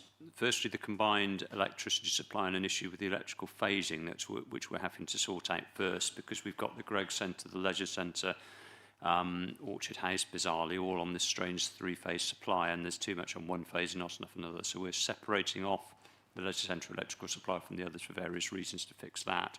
That needs to be sort of done so as we can get the inverters to feed in the correct fashion. The other problem that we've got is we've got a fibre cement roof on a lot of the sports hall, and we've got some reservations about putting panels onto that roof if it hasn't got a lifespan that extends further than the panels, because it wouldn't make economic sense. And it's not particularly easy to re-roof because that one's got sort of a panel that goes up and over the side. So we'll probably be looking at options on the other end, the flat roof on the other end of the building. But it's just, we put it to the bottom of the pile because it's the most difficult one to do. So we were doing the sort of the low-hanging fruit first, but we will get to the Gregg. We're doing the electrical separation work in the next few months, which will be one of the issues, and then we'll get the structural surveys done and see what we can do on that. Can I just follow up with a question on that? No. No? Okay. You've had your lot, so to speak, because Councillor Rolfe is begging to get in. Thank you. I firstly want to thank Councillor Hatch for highlighting some of the things, some of the initiatives that are really important to future-proof our planet, because I believe that it's really important that we do this for our children, our grandchildren, than do nothing at all, which some of the councils are planning on. May I ask a question about page 27? Bottom of page 27. Before you shout at me, Chair. It says here, it's probably a question for Tony. Develop a programme of support for the able-to-pay market to support homeowners interested in installing solar panels, and the answer is no. But is this an advisory? I mean, we're not actually looking at a provider that goes out and provides. Is it a signposting? How does that work? I'm back on it. Part of the reason we haven't achieved this, if I'm honest, is because we're trying to scope where we can actually add some value here, because I don't think like a signposting option, we've got Act on Energy doing that sort of thing. We've got quite a number of grant schemes that are available for, I don't know how one should appropriately describe them, the less able to pay.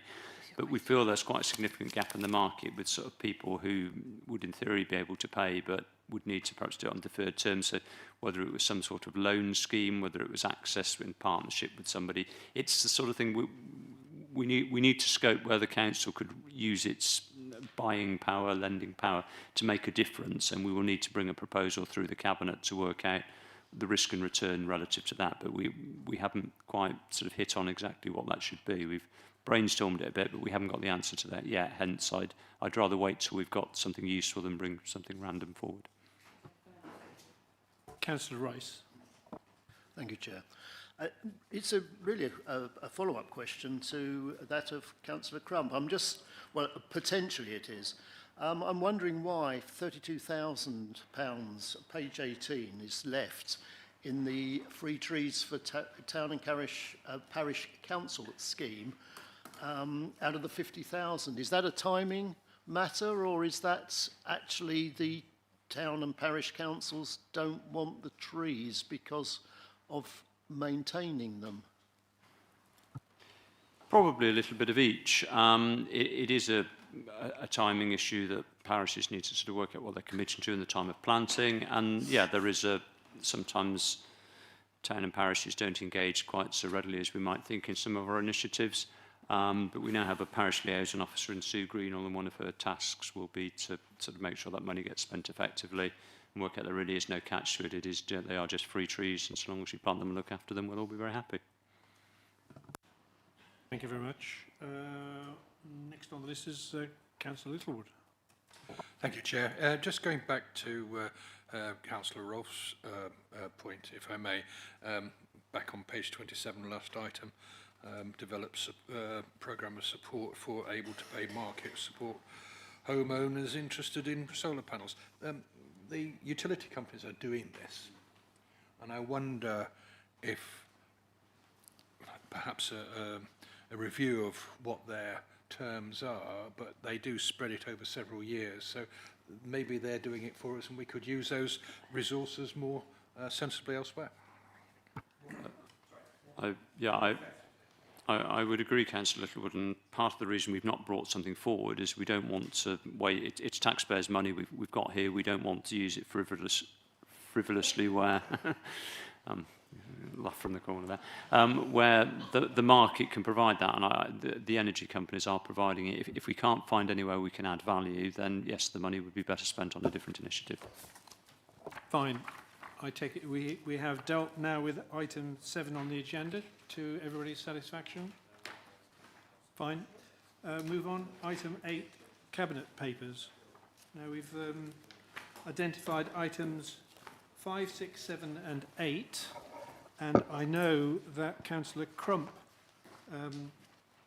also wants to talk about item 9, and I don't know why, and there's the possibility, depending on what he wants to talk about, whether we might have to go into confidential session. If that's the case, that's fine. I don't object to that at all, except that I would then deal with items 5, 6, 7 and 8, and then deal with item 9 at the end of the meeting as the last item, so that we don't exclude the members of the public unnecessarily. Yeah, can I just come in on that then, please, about, yeah, I've got no real particular axe to grind on this. But we haven't seen the details. Obviously, it's confidential. We haven't seen the details, what we're asking to scrutinise in terms of how much we're getting for the asset. Are we getting less for the asset because there are other reasons for doing so? What were the terms of the lease that were signed for 25 years, and no, we're not going to have that income on a revenue basis. And yeah, really, if it was my property,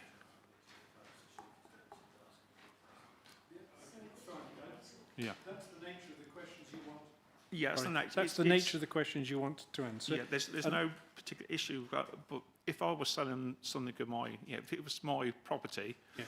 You'd want to know. I'd want to know what, and I'm happy for it to go into confidential. I've got no issue regarding that. So. I just want to make sure that we've got the right officer here to answer the question. In which case, we will go into private session at the end once we've considered urgent business. When we got that far. And just going back to Mr. Nash, because he thought I was going into the issue about a 25-year lease is actually in the Cabinet Papers, not in the confidential bit. It's the appendix where it was relates to June 25, where the original lease was given. So I'm not breaching any confidentiality as well. So I had read the papers. Howard. We may stray, that's all. We will not stray. Thank you.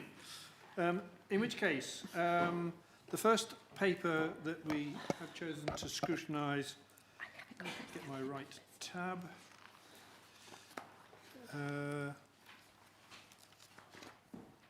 is the Q4 end-of-year performance monitoring report that the Cabinet is going to be considering next week.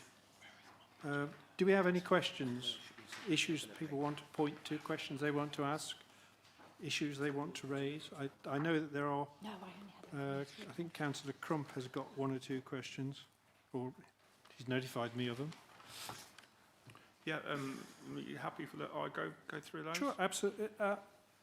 There are 4 questions that Councillor Crump has raised, and I'm prepared to allow him to deal with all 4 in one go. Yeah, on the 4 questions, the first one relates to Q4, the other 3 relate to the risk register. All right, okay. Then that's a different item. Which is the next item. Yeah, yeah.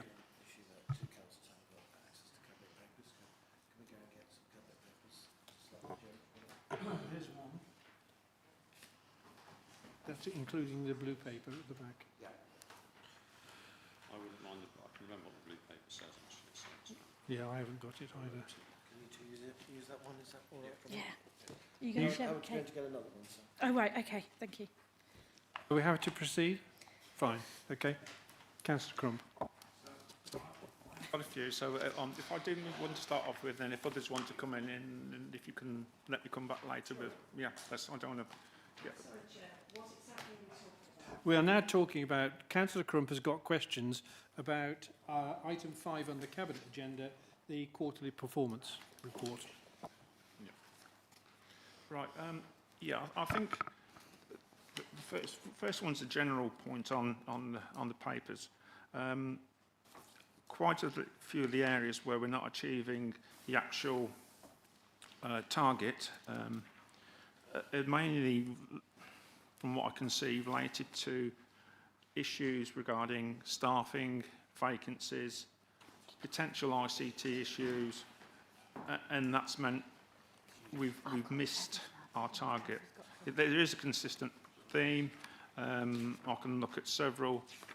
When it comes to housing, when it comes to, I think it was building control, where we haven't got the resources available, and the home choice points, we've got issues with IT, percentage of building control applications, figures have dropped due to staffing issues, a reduction in 3 staff and unable to recruit.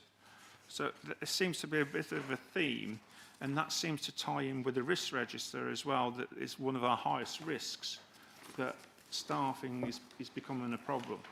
So whilst we've got the resources available to recruit staff, we're not necessarily able to recruit them in time or get them up to speed. And sometimes, so I just wonder what the plans are regarding those, please.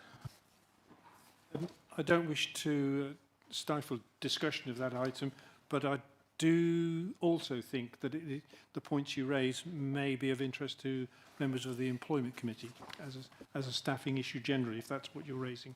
But for the purpose of this discussion, quite happy that Mr. Perks should comment. Thank you, Chair. You're right, Councillor Crump. There is a problem in recruiting experienced, particularly sort of professional staff within local government, which is a legacy of sort of training issues and availability of resources and various things like local government reform that we're going through at the moment. That said, whilst there are actions that we haven't achieved due to lack of resources, building control being the one that stands out, the majority of actions we have completed. So I wouldn't want members to feel that get the issue out of proportion. In terms of what we're doing to try and recruit staff, we've got various tools available to us in HR in terms of sort of availability of using market forces, supplements, employing agency staff where we can. We've had some success recently with sort of temp to perm appointments. So we're using those type of mechanisms to bring people in, but members have been generous in making the resources available to us. We just need to find people who can sort of fill those roles with the skills that we need. Can I just come back on that? I'm not being critical, but we have on 1.3.2 on page 16, we've not achieved 20% of our 26% against target, and particularly on our key performance indicators, 39% have failed to reach their target. So I'm not saying it's significant, but I'm not saying it's insignificant too. So, and I believe that staffing and IT and other resource issues are contributing to that. So therefore I'm seeking ways those can be remediated and what steps are being put in place that we can then reduce the number of indicators that are failing to reach their target.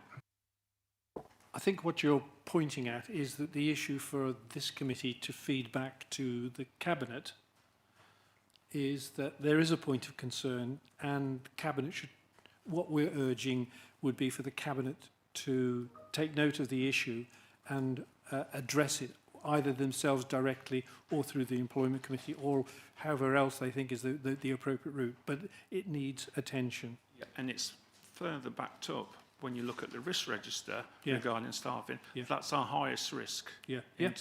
So what we're saying is done from evidence from the year-end performance and evidence from the risk register. So therefore we are saying to Cabinet, this is an issue we think you need to address. Yeah, and I see nodding heads and pens scribbling away, so I think the point's been taken. Councillor Ballinger. Thank you, Chair. Can I just make a Under item 9 of the Cabinet papers, Monday the 1st of June, just wanted to, I should have, well, I think it's quite obvious, but I'm the ward member of Ulster West, which is obviously the adjoining ward to this item. But I just wanted to make you aware, just in case, for transparency. Thank you for that. I was going to raise one question myself. On page 41, there is a reference to the turnaround time for land charge services. Now, if you'd been back, if you'd been around 4 or 5 years ago, you would have known that there was a really serious problem with land charges, and you taking Councillor Crump's point, talking to IT, making a difference in certain parts of the organisation. IT certainly made a big difference in terms of land charge inquiries. A target of 12 days, I would have thought, would have been reasonable 4 or 5 years ago. When you're actually producing a performance consistently of 2 days over the year, it seems to me that there's not much point in retaining 12 days as a target, because it's always going to be achieved. So I would request that the Cabinet cause questions to be asked about whether there's a case to review the target downwards substantially, so that it actually becomes something meaningful, because currently it isn't. Doesn't strike me.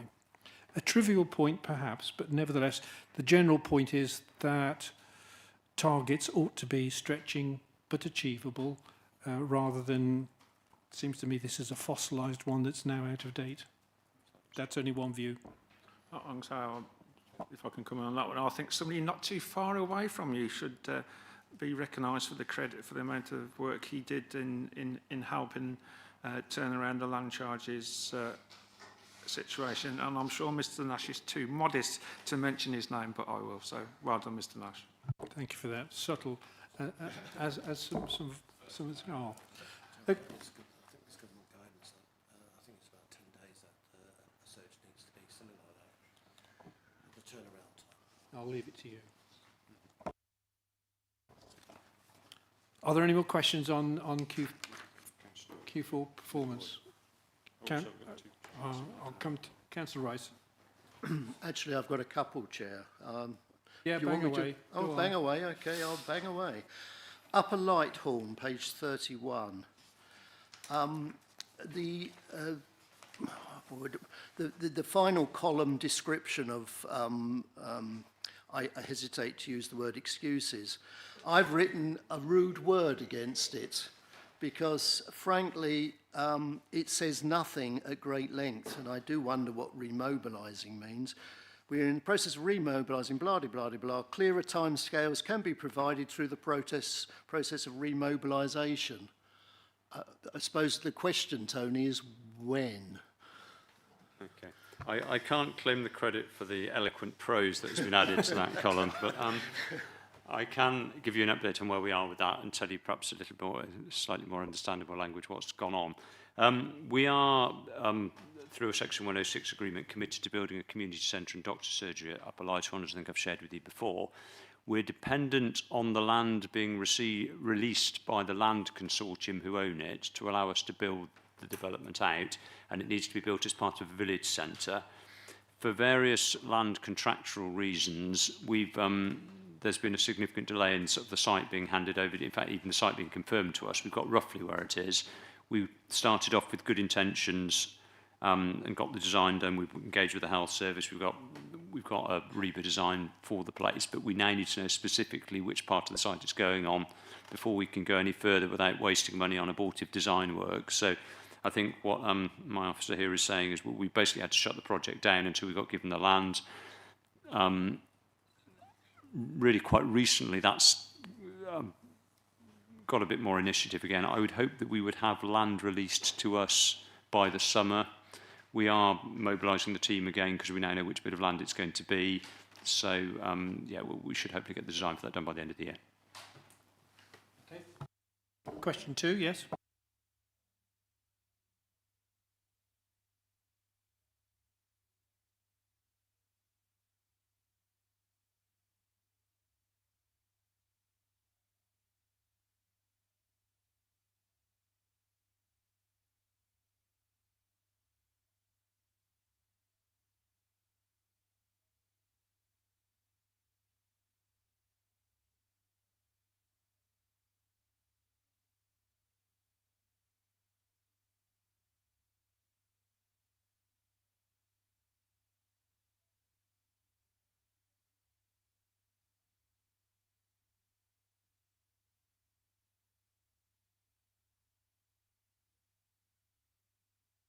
Well, bearing in mind he's here, I'm going to let him do it, because you've heard a lot from me today. That one, okay. I'll certainly be able to give it a go. So you're right, I believe there's 35 conservation area appraisals, and the ultimate idea is that we will comprehensively review all the conservation area appraisals that have been in place now, which have been in place for many years, because they, even though in the great scheme of things, the purpose of conservation areas is to preserve and enhance them, so you don't expect significant change over a period of 20 or 30 years. Technology changes in the way, people's lifestyle changes, and so areas do evolve and adapt, and they do become dated. So it is very well worthwhile making sure they retain a currency and a worth for planning decisions that are made. So it's a very timely thing. The original idea was to do 8 effectively as a trial to the methodology, to then inform the remaining 27 being done, and we let a contract to that effect. We were working with a firm of consultants to do the first one, and we saw the draft reports, and that prompted some wider methodological discussions within the planning service about whether this was the correct approach to take, which has caused some matter of delay. Clearly, pressure of work and staffing issues haven't assisted with that, but I've now had an ability to review all the documentation and come to a view on the issues that had been raised, and in my own mind I've got an idea of steering the process forward and how I want to do that. What I now need to take forward is understand, because that'll involve some degree of contractual change with the contract that we had with the consultant to do the original 8 conservation area appraisal updates effectively that was done. It will also, the bit that I haven't yet bottomed out is what's the governance structure around making those decisions, because obviously the original contract was taken through Cabinet and was endorsed through that route. I just need to check what the procedures are now to give proper effect to how we want to take them forward. But to cut a long story short, of the 8, at least most of them, at least 7 of those 8, I think will be taken forward by a route that isn't that dissimilar to what we previously spoken about, but perhaps a slightly different approach in one instance, was the conclusion of my review. And clearly the wider plan still remains the same, is once we've completed those 8 exercises, to then learn the lessons and move forward with a more comprehensive review of the remaining 27. Are you satisfied with that? Reassured? I am reassured. It does occur to me, of course, that if you divide 8 into 35, that's a number of years. There is an assumption there that it'll be a constant rate at 8. Yeah, just to come back on it, that's not the same assumption that I would make. I don't think there's a limitation that you could only ever do 8 in one year or whatever period. I think once we've learnt the lessons from the initial 8, you might want to refine multiple approaches, use multiple firms of consultancies. That becomes a contractual decision, but it isn't necessarily a limit that it'll be no more than 8 a year for that period. Okay. Other questions? Councillor Crump. I beg your pardon. Councillor Littlewood. It's getting late, Chair. Oh, no, we've got plenty of time. Page 42, third item. Percentage of time CCTV room is operational. Now, it's been very, very successful, and give credit where credit's due. The only issue is it's a sudden drop-off, and this particularly comes to focus with the recent incidents that we've seen in the town centre and elsewhere, even in rural areas. The drop-off in Q4 figures is a little bit worrying, and I'm also a bit concerned about the use of the word casual stuff, and I'd like some explanation around that, please. Is there somebody who can put the performance in context and address the issue of the staffing change? Yeah, I can have a go at doing that. My knowledge of it is probably not that operational, but I'm loath to say it because it gives Councillor Crump yet more credit, which he's had too much of at this meeting. But in this instance, it is a staffing issue. We run sort of single-person sort of cruising CCTV, and when one of those is missing, it reduces our ability to cover all of the shifts. We try and manage it so as where possible that the lower risk shifts are the ones that we drop. That isn't always possible. It's also quite difficult to put people into the CCTV sort of setting because they need proper accreditation because of the data and the sort of access to sort of police information. That's probably a more technical way of saying that. So that we do have to have accredited staff, so we have to take people on and get them accredited before we can get them operational. The use of casual staff doesn't imply somebody casually popping by, but it's people who are on sort of not full-time hours, but they are properly accredited. So. Quality's preserved. Councillor Crump. Yeah, I'm very worried there by Mr. Perks. He's almost given the impression that I know what I'm on about. So you go steady, Telly. So yeah, and that was one of the points I was going to raise, because not being available 16% of the time, that's 1/6. So therefore, and we all know the benefits of CCTV, not just for ourselves, but for our partners, and particularly when it comes to evidence in tracking down and prosecuting offenders. So it is really vital, and it also gives reassurance to our residents who are walking around and say, well, there's a camera there. So it gives a bit of reassurance, particularly to people around lone females, particularly at night. So I think that's quite an important one, but I'm glad to see it's being tackled. Just going back to Councillor Rice's point, yes, there was a lot being said on page 31 to do with Lighthorn. And again, it seems to be a lack of clarity, and that's so I think sometimes the explanations do need to be clear. That's just a general point, not specifically this one needs to be clear and measurable and timescale. So in that case, it was paused temporarily since May 25. How long is temporarily? You could be paused temporarily for 3 years, and that's not good. So I think we need some timescales about that. And when after the remobilisation, it sounds a bit like Dad's Army, doesn't it? We just bring them out of retirement to remobilise them. So I think we need some timescales about that. I've only got a couple of other points. One relates to the computer access terminals on page 23. And I have been in touch twice with the portfolio holder to report the customer access terminal in Southam hasn't been working since the end of April. I did have a response back on the 17th of May that the portfolio holder would let me know whether it's working or not, and I haven't heard anything yet. So that's not been available for about a month. So that probably won't do anything. It won't be doing any good for figures. And I just wonder why it's taken so long to do. So that is one point. And I think that's about me on for this. Oh, the only other thing was to do with the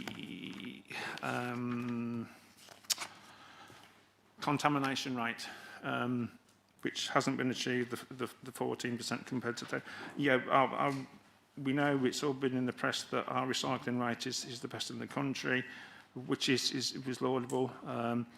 But we're collecting a lot, but the contamination rate is high, so therefore we're not getting the full benefit of that high recycling rate. So that's another point as well. With action about what we can do about that. Sure, that's an operational issue, which I'm sure that Julie Lewis is well aware of, and if she wants to bring forward information on how she's tackling it, I'm sure we'll be interested to hear.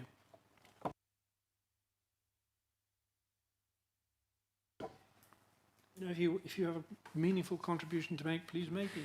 Okay, the 3 points. On the Upper Lighthorn one, the delays were sort of outside of our control, really, so we're in the hands of others, so it's difficult to set you accurate targets, but be assured I'm pressing to get that done as quickly as possible. Yeah. That was in in the... Sorry, Mr Chairman. I'm just trying to raise a point that if that information there is beyond our control, or other circumstances or the partners involved are delaying it, we wouldn't be having some of these questions. Sure. Okay. The second, better quality excuses, I think, as Councillor Rice pointed out. The second point is on the customer access terminals, and we're seeing very... I take your point about the one that said they're being out of action, but generally we're wondering if that sort of service is sort of past its used by date, because with the advances in technology, it's looking back 10 years rather than onward. So we are doing a review of that. We've asked for that to be commissioned. The final point on the contamination rate, there was a change in the MRF Code of Practice, which is Materials Recycling Facility Code of Practice, the way we measure contamination. So whilst the contamination figure has gone up in sort of calculating terms, I don't think that matches that. It's just that the way we're sort of assessing the stuff at the MRF as opposed to the stuff in the bins. It would be better if we could reduce the contamination rates, because it gets us more value for our material, and we've got various initiatives, communication initiatives, Facebook campaigns, that type of thing, to try and do that. But our contamination rate compares very favourably with the other customers that we have at the MRF. So we're at the upper end of that. Now, at this point, I'm going to call a halt to the discussion on this particular item. If you've got further issues, please take them offline with the officer concerned. Yeah, it was just to do with Tide Lodge, which it happens to be next door to the CAT terminal.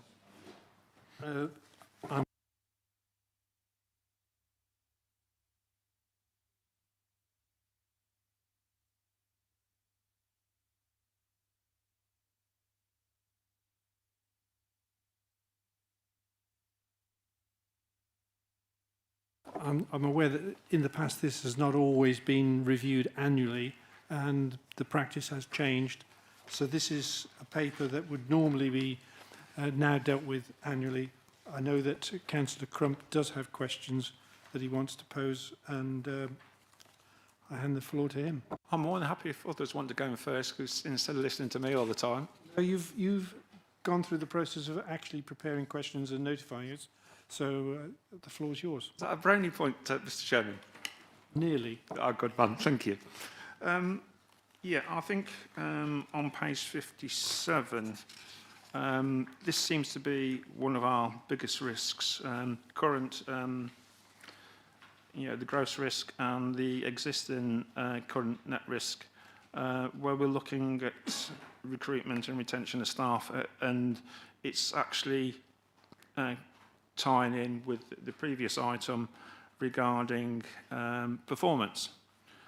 So I just wondered what we're going to be doing. Again, one, I'd like this again to be sent to our message back to Cabinet that this is a key area that we've got concerns about and it's impacting on performance. And whilst resources have been put aside, which is fine, I accept and acknowledge that, it's whether those resources are coming into fruition, and we realise, as the officers have said, that recruiting of professional staff, and I would imagine in Mr Nelson's area, it's even more hard because of the competition, that we do need to tackle it because it could potentially affect our performance. Thank you for that. To be frank, there are two councillors who have indicated they want to speak, and they will. Having said that, this is a big issue that you've raised, potentially a big issue, and I think the fact that I will report it to Cabinet and raise it as an issue. I think it's for the Cabinet to initiate the discussion with officers about what the retention and recruitment policies, whether they need review or change or whatever. But I think this is a matter for Cabinet to deal with rather than for us to try and solve. Councillor Rice. Thank you, Chair. Page 63, impact of cyber threat. The actions listed include systems held in the cloud rather than on local servers. Are any servers still located here at Elizabeth House? And what proportion, can you say roughly what proportion of the the IT load, if that's the correct terminology, is held by those servers as opposed to the cloud? We do still hold servers on site. I can't give you an exact number, but our Microsoft offer and all of our sort of Teams and sort of email type communication is cloud-based. The stuff that's on-premise tends to be things like sort of Uniform and some of the property systems. At a stab, I'd say something like a third on-site and 2/3 in the cloud. But if you want clarification on that, I'll get our IT colleagues to give you a more detailed answer. And is that proportion changing? Are you aiming towards all cloud-based, or are you happy with the relative proportions? Things are fairly stable at the moment. We're not looking to change a lot of systems with LGR sort of pending, because we're looking to sort of wrap it up as part of that project. We are looking to change the Home Choice Plus system. In fact, we're procuring that at the moment. And to be honest, I would have thought that's more likely to be a cloud-based system, because that's the way it's going. But Hannah Buckley is leading on that project, so I can get her to confirm that if you need to. Fine, thank you. Councillor Littlewood. Thank you, Chair. Page 59, single item on there. This is going back to what we were discussing this morning, I suppose, which is the 5-year housing land supply, and the likelihood and impact are rated a gross risk of 4 each, giving us 16 total. The current risk level is only rated as 3 by 3, which is 9. And I really wonder why that the 4 and 4 has not been carried over, considering this is a high risk at this moment to both plan, existing plan and new plan. And yeah. I wonder whether Mr. Norman would like to comment. Okay, I'll try and answer that. Clearly, management team, when we debated these before they came and got published for Cabinet, we'd had quite a significant debate around that. Just figure, you may wish to know that the last iteration of the Strategic Risk Register that was published was back in November, and at that time the risk was expressed as development of the South Warwickshire Local Plan and land supply, and the gross risk was identified as a level of 9, and that prompted a debate at management team which said, well, hold on, the South Warwickshire Local Plan is actually part of the solution, not part of the risk to it. The overall risk is around land supply, and actually, because of what we'd seen in the intervening time, Borden Hill, and where we were on land supply, it was evident that the risk we were facing there should be much increased. So the risk has been recategorised as one of not being able to demonstrate sufficient land supply, which obviously has a consequence in terms of democratic oversight over the planning system, pressures that members are feeling and the communities across the district are feeling, and I think that's adequately reflected in the new description of the current risk. We then have we have, and for some considerable time now, been investing significant monies in a plan of action to effectively sort that issue, and that's a twin-track approach of driving through the South Warwickshire Local Plan, which will ultimately identify sufficient sites to enable you to claim a 5-year land supply and restore democratic control. That is now significantly advanced and subject to member consideration through what you were talking about this morning. It's reached a significant stage at Regulation 19, helping you to demonstrate that you will be able to manage that risk. And since your October the 6th Cabinet meeting, we've also had an action plan in place to drive various measures, increase staff, drive better and prompter decision making through the development management process, which is also starting to affect. So on the basis that those two measures are well established, are in place, and we've got a plan in action to effectively recover what is not a great situation that we're currently in, as a management team we felt it reasonable to adjust the gross risk down by 1 point, but it still is a very significant risk flagged up on the Strategic Risk Register. Thank you, Councillor, for raising that. And I think the answer shows that whatever the numbers say on the paper, the action is being taken by executives indicates that they do accept and understand the risks that are involved. I can accept that, Chair, but I don't see how the impact reduces. The impact of failure is the same, whether there's an action plan in place or not. And so the minimum current net risk should be shown as 12, in my opinion. That's your opinion, and you're quite entitled to it. But I don't think we're going to change the world as a result of debating that. So I'm going to go on and ask Councillor Rolfe. Yeah, I was actually going to ask a very similar question to Malcolm, but the recruitment and retention of staff, is it worth us looking at it in a little bit more depth overview and scrutiny? Is it worth bringing it forward for debate and discussion, overview and scrutiny, as a briefing session? Just a thought. So we can debate it a bit more rather than just us asking questions to Cabinet.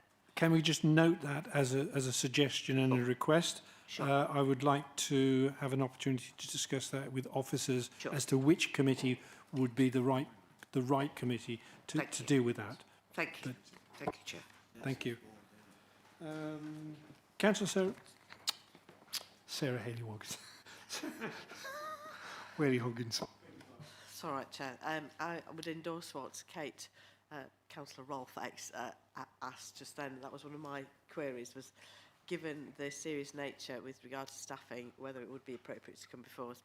But also, I'd like to ask officers, please, that in light of the PINS report last week, which I think we were all agreed is quite alarming, whether, given that report, that they would actually change the impact risk level that is on page 59, which Councillor Littlewood spoke about earlier, to say that, you know, we're in a very advanced stage. Well, you might think you're in an advanced stage, but you're in an advanced stage of something that needs considerable working, and if this is rejected, or we're asked to withdraw it upon submission, we're in a very parlous state, I would suggest. So the impact likelihood rate, the risk level is still, I think, quite low when you consider the reports that we had last week. If you had that report in advance of writing this, do you think perhaps your numbers might be different? Thank you. I'm sure that members of the Cabinet who deal with this area of work will have taken note of your comments and will reconsider appropriately. On that basis, we're done. I propose to move on to the next item. Can I just raise that, my final point, because I had 3 questions. Page 59 was covered, the housing and land supply. The other one I'd done was on page 67. About, again, this was to do with staffing and resilience. It was to do with procurement, and it said reliance on key members of staff, one of which had recently left the council. So I think it was, you know, how resilient are we that one of the key members of staff in procurement, which is a particularly important area, had left. So therefore, what resilience have we got, and what experience will the new staff have? So I think that's the other point there, because the risk is we've lost a key member of staff. Yeah, can I just cut you off there? We've heard your concern about staffing issues. I'm sure that members of the Cabinet who are here will have gone through and looked for staffing issues that you've pointed to, and ensure that they will consider all of the staffing issues that have been raised. And I've had a nod from Councillor Croucher, who's made the point, and I will make the point when I report to Cabinet. So I am going to move on to item 7.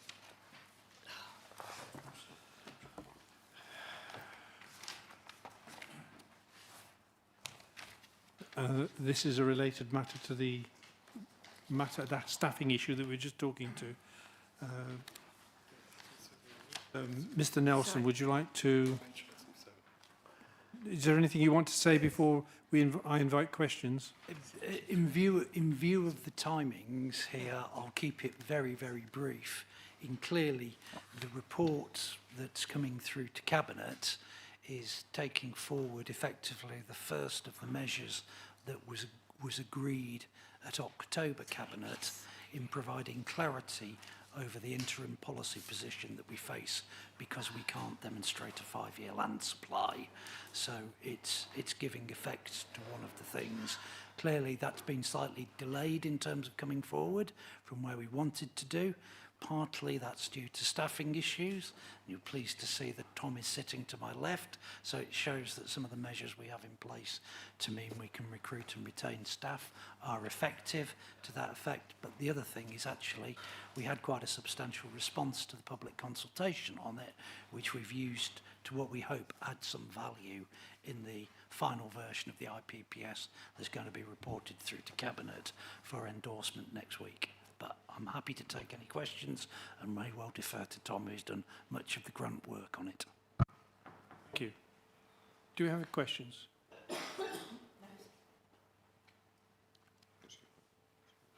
Councillor Crum, my word. Long time no here. Yeah, well, somebody's got to ask some questions because we can't sit here. We've come all this way for some time, so we can't just not ask questions. Page 96, 6.1, conclusions. We're talking about housing land supply, what's the shortfall, etc.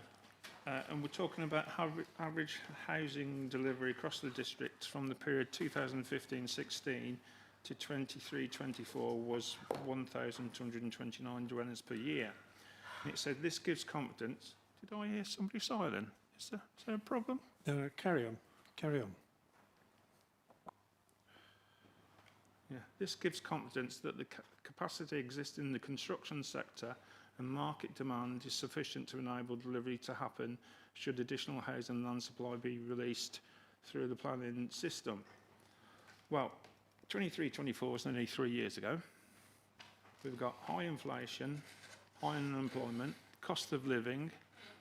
So I just wonder whether that comment is actually pertinent now. And I remember Councillor Hanger-Serafin raising a similar question this morning when we were talking about clerk of works and that staffing and building firms be able to recruit. And when we look that over the last few years, it's been common that targets have been missed.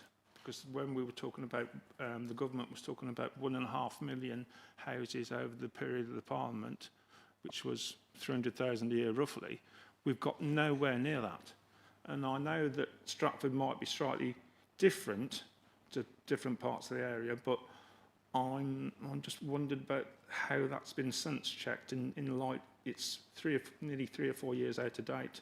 And there's been significant inflationary pressures, cost of living, we've got the war in Iran, etc., etc. I'd have my own answer to that question, but Mr. Nelson. The answer I'll give is twofold. Is one that actually, since this paper was drafted, we've done the monitoring for the next year, so it would be technically possible to update that figure until, because you only monitor delivery at the end of each year, and we have the figures for March 25. We don't have the figures for March 26 as yet, and it would see a slight dip in that average figure, but still it would be an average figure in excess of what the government tells you is the level of need through the methodology for the local area. And still, even though, as you would point out, it's been well recognised, the market nationally is going through some period of realignment and a lot of places are struggling to deliver viable homes, we are still seeing a considerable level of delivery across Stratford District, and we are still seeing an industry that is capable of translating a diminishing stock of consents that we have on the books into a reasonable level of delivery on the ground. So, if you like, as a district, our conversion rate of each consent we have onto a book in the books, as opposed to each homes on the ground, is better than most authorities in the area. So it does give you some confidence, I think, that should those consents be issued, the industry will be able to deliver, though, as I'm sure as everybody recognises, it's the industry that's delivering, not the council. And so that will be subject to market factors. And if they change further, deteriorate in the way we've seen some indications of, then that position may well change. But from my point of view, being able to demonstrate that there's a track record of delivery here means that you'll be far better advantaged when you come to evidencing that case in front of a planning inspectorate. Because what can they do in the circumstances where you've made the allocations but the market doesn't do it? They don't have the levers to pull either. So I think in circumstances like that, they're probably more inclined to the argument that the local planning authority has done everything it reasonably can do to address the issue. I'm content with that argument, and I'd go even further and say it's bolstered by the number of applications that we currently are dealing with, which indicates that you can't always say that an application that's approved is going to lead to a house constructed, but you have to make the assumption that developers aren't asking for consent to schemes they have no intention of building. On that basis, if there's no further question, I'm going to move on. One other question. No. I'm going to move come on. I'm going to move on because I know that there are people who want to talk about the next item, draft local enforcement plan. But I'm going to say that's not really on, is it? You know, the whole point of scrutiny. It's one question that. Sure. I'm conscious that we need to make sure that we make good use of time. If you've got another issue, there is nothing to stop you dealing with officers direct and dealing matters offline. I've made a ruling. I've made a ruling, and that's that. We're going to move on. Item 8 on the agenda, and I don't know whether any officer wants to comment to start off with, but I know that Councillor Whalley-Hoggins has got some concerns and issues she wants to raise. Councillor Whalley-Hoggins? Thank you. Should have all received a copy of these questions. I'm somewhat dismayed that we don't have any of the senior officers that are in charge of enforcement here today. Perhaps we'll be getting an explanation for that. The questions are laid out here. Do officers have those questions before them? Have you got those? I mean, I have to say that I'm disappointed with this document on the whole, because enforcement has been at the top of our priority list for years, really, as to how it's being managed. You know, the fact that we've got no KPIs still for enforcement, fairness and equal treatment, you know, it's all there. I've got questions on accountability and transparency, resources and capacity, and critically for this council is enforcement credibility. You know, this is really important stuff here. Who've had sight of these questions, do you intend to do written representations of those questions? Do you require me, Chair, to read them out for the public that are watching? You know, this is what I'm... No, I don't think you need to. I think the fact that perhaps your one phrase, the plan lacks teeth, says a lot. Well, yeah, I think it does, and I think I'm actually just generally disappointed. I'm very disappointed, but actually I'm not surprised, because this is just, I just find it meaningless. I don't think there's going to be any changes whatsoever to the way enforcement is handled within this district, and moving forwards for our residents, given the scale and volume of planning that we've got coming forward. I think this is really serious. Understood. That's your concern. Mr. Nelson, are you in a position to respond? Yeah, I'm certainly in a position to respond. I could respond on an individual basis, or if you'd rather, I could give a written response in due course. But I don't know if it helps if I just give you a sort of overview of the tone of response that my notes would take us down. And I think the point that I'd start with is that I certainly recognise that enforcement is something of a work in progress, and this local enforcement plan is only part of that process. Keeping that up to date and gaining clarity over the procedures is a helpful way of making very efficient use of the resources we've got. This is an area that in the past has struggled to recruit and retain staff, but at the moment we are comparatively set fair for that because we have a generously resourced enforcement team of 8 full-time, fully qualified professional staff effectively doing it, which is more generously resourced than many other similar councils. Yes. And now they're in a position with a plan, with a capability to actually deliver against, you know, public expectations of the level of service they would provide. The plan will hopefully assist in that process, but it isn't all the be-all and end-all of it. The point I was going to point to, particularly around your comment about a lack of KPIs, is that actually not in the plan, but when the performance measures were agreed at Cabinet last time round, there were 2 new corporate performance indicators related to enforcement, one about reducing the backlogs that the service is still dealing with, one about customer satisfaction and feeding back to complainants about the process of the responses. So they're currently corporate priorities which have been written into the service plan and will be delivered and reported back to Cabinet against, but we are looking at building on that and developing a further suite of indicators that we certainly, me as the senior officer, will want to see progress on and regular monitoring as we go throughout the year.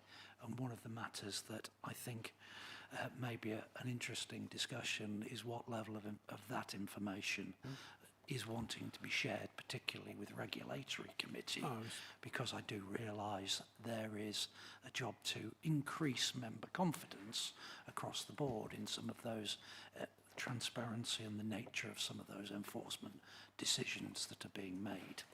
So there's a lot of work going on. This is part of the journey, but not the entire journey. But I hope members will realise that this is assisting in taking a service and a step in the right direction. Thank you very much for that answer. I know that Councillor Hoggins's criticisms and concerns have been noted. I know that this is a matter generally in relation to enforcement, which is a concern to Regulatory Committee, and I'm sure that Cabinet, when it discusses the plan, will at least acknowledge there are concerns, and I suspect that those concerns will be pursued and developed through and addressed through Regulatory Committee just as much as they will be here. I've got Councillor Littlewood who wants to speak, and then Councillor Coucher. I think Councillor Littlewood would go first, and then you can, Councillor Coucher could deal with a wind-up comment, so to speak. Thank you, Chair. Actually, it might be an appropriate way around because you'll be able to comment directly on this, Councillor Coucher, because I know you were at the meeting and the workshops. I'm looking at page 145, and I'm looking at for item 4, reasons for not investigating. And I'm a little bit confused at this because I thought at the time it was concluded that it's a negative way of looking at it. So we weren't going to have reasons for not, but we were going to have reasons for investigating. And in the first paragraph of item 4, there's the use of anonymous, word anonymous complaints will not be investigated. Well, in a social environment, people are not going to make complaints if their names are known, and they'll be nervous of doing that, and that goes against what we're trying to establish, it seems to me. The other item here, paragraph 2 there, the enforcement case will not be raised if the information submitted with the initial report is insufficient for officers to confirm. Members of the public don't necessarily know what sufficient information is, so we should be quite clear about what is required in that case. And I also understood that we were going to have recruit more enforcement officers so that more field visits could be made, site visits could be made. So that's kind of contradicts. And this is just, I'm asking this for clarification. I'm sure this has been thought about and taken into account. But I'd like to have a confirmation that's true. The third paragraph is if alleged breach of planning control does not fall within one of the categories in the prioritisation table, the enforcement team will decline to investigate the matter. Well, I don't quite understand what that means, to be fair, and I'd like some clarification on that. Thank you. Okay. I'm wondering whether Mr. Nelson wants to respond to those particular concerns, or whether he would like to hear from other councillors first and have one long wash-up session, so to speak. Well, Councillor Littlewood raised three fairly distinct and specific issues. If you want a very brief response, anonymity in terms of understanding and being able to identify where you've got vexatious complaints, it's not at all uncommon for local planning authorities to refuse to entertain anonymous complaints. I think one thing that we could probably usefully do is offer some assurance to people who were complaining, and we don't earlier because I looked, is that we offer the assurance to people who are complaining that their details will be kept confidential, because as an authority, there's various exemptions under FOI and EOI legislations. We don't need to release them. Our practice is we don't release them. And with that in mind, it feels to me more reasonable to insist on non-anonymity before we spend time and effort investigating, because it does help keep the aggressive, the vexatious people out of that, because you've got the track record of who you are dealing with. So I think that's a sensible thing, but I think we could clarify that to offer assurance so people aren't put off from that. The issue of sufficient info, we've looked at our website and we're trying to direct people to use it, because there's a form. You fill in the form, you answer all the questions, you've provided us with sufficient info, so it's relatively straightforward for the public to see what level of information we want, and it's really helpful, that in there. And the final point was around the categories and not feeling and not declining to investigate it. And clearly what the enforcement plan does is set out three categories: an urgent, a level 1, level 2, gives a service standard in relation to it, and effectively what falls off the bottom is anything that doesn't fit into either level 1, level 2 or the urgent category is not a priority, and therefore routinely won't be investigated. Although, as I say, if something comes in that officers think actually it might not be within that level 2, but for some reason it looks particularly important or detrimental, I would have thought that actually operational development in level 2, which has an unacceptable adverse impact on residential amenity, landscape or heritage, is fairly catch-all. So I would have thought most things would be caught by that if it's materially harmful. Thank you. That was a very, very clear answer to my questions, and the point you make about making it clear about anonymity is a very important one. And I think by the same token, maybe addressing the issues of the categorisation may help as well. I also think it's an evidence of the efficacy of consultation with councillors, because I suspect some of that movement has been due to comments that were made by councillors at various meetings. Councillor Ballinger. Thank you, Chair. I just want to make a make a comment on enforcement. Obviously, we've had enforcement discussed for a bit now. I personally can see an improvement in the service, and I know that we've had new recruits, and we've got a new enforcement officer for my ward in particular, who's doing a sterling job. So I do feel like it's going in a more positive direction than it has before. So thank you very much indeed. I just want that to be commented. Councillor Crump was before Councillor Roth on this occasion. I should come back to you. I just think in the same way we spoke about linking to Employment Committee regarding staffing with our concerns here, it would be good to link to regulatory to see the performance figures there that is being reported to them. So if they could come to us, then we could see about the efficient use of resources, because from our point of view, we're looking at the way the resources are. Regulatory look at in terms of performance. So I think if we can link between the two to see, so we could actually see what the performance is that's been reported to regulatory, then we could actually see how, as part of 5.2.1, efficient use of existing enforcement resources. So that was just hopefully a helpful suggestion. Noted. Rolf. Yes, thank you, Chair.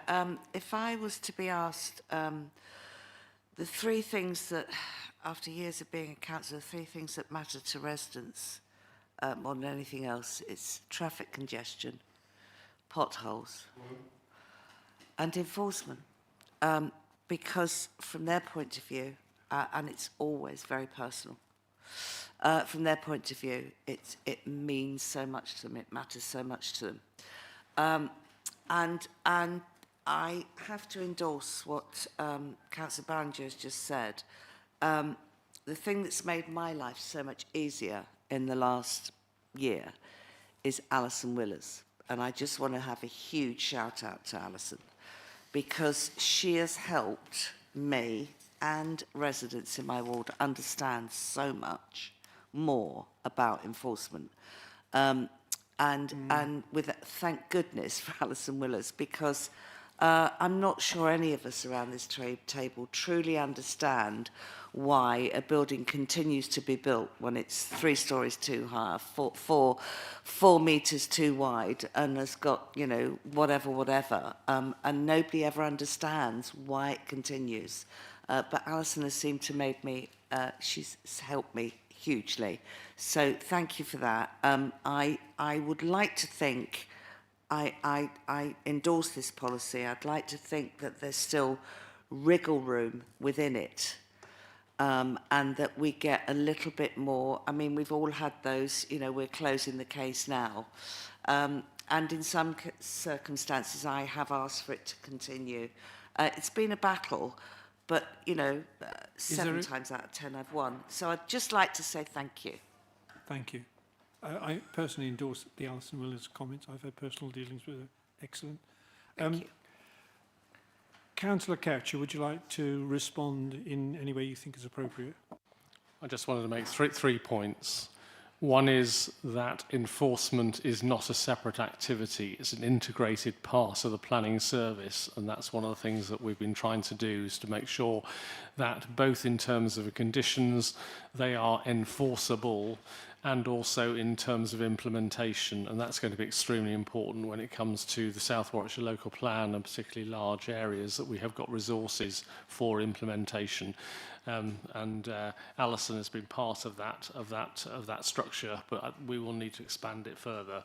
I'm pleased to say that the resource that we've managed to put into enforcement is almost double what it was before, so it's substantially increased. We've obviously benchmarked that against other local authorities, and we are putting more here than many others are. So clearly that's one of the reasons why we've been able to put some KPIs in here to really test that we are actually getting the value from that. The third point I wanted to make, Chair, is I see very often in reports, and it's crept in again here in 121, that enforcement is discretionary. In my view, it's not discretionary whether we do it or whether we don't. It's a service that we have to do. I suppose there is a degree of discretion about how we do it, and I think that's the whole purpose of this plan. Thank you for that. The reason why I take your point of view, the annoyance almost of the inclusion of that word, but the reason why it's there, as we all know, it's because it's in the NPPF. Fine. Thank you very much. Councillor Sarah Warwick.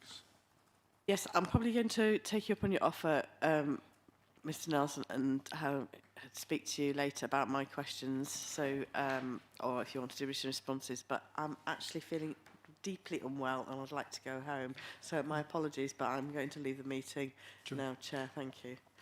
Hope you get well soon.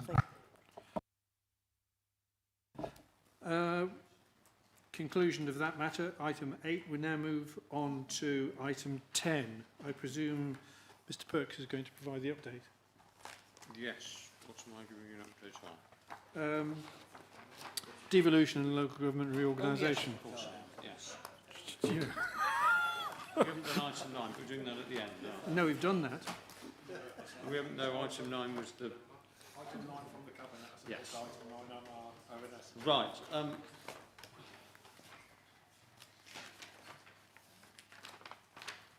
Mercifully, this update will be relatively brief because there's been limited activity since I last gave an update on this. I think David gave you an update when we were last here.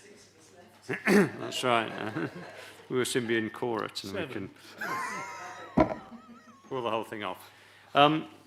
Basically, we're still waiting for a decision from government on whether it will be 1 or 2 unitaries. So in anticipation, or prior to that, we're anticipating that decision will be issued in July still.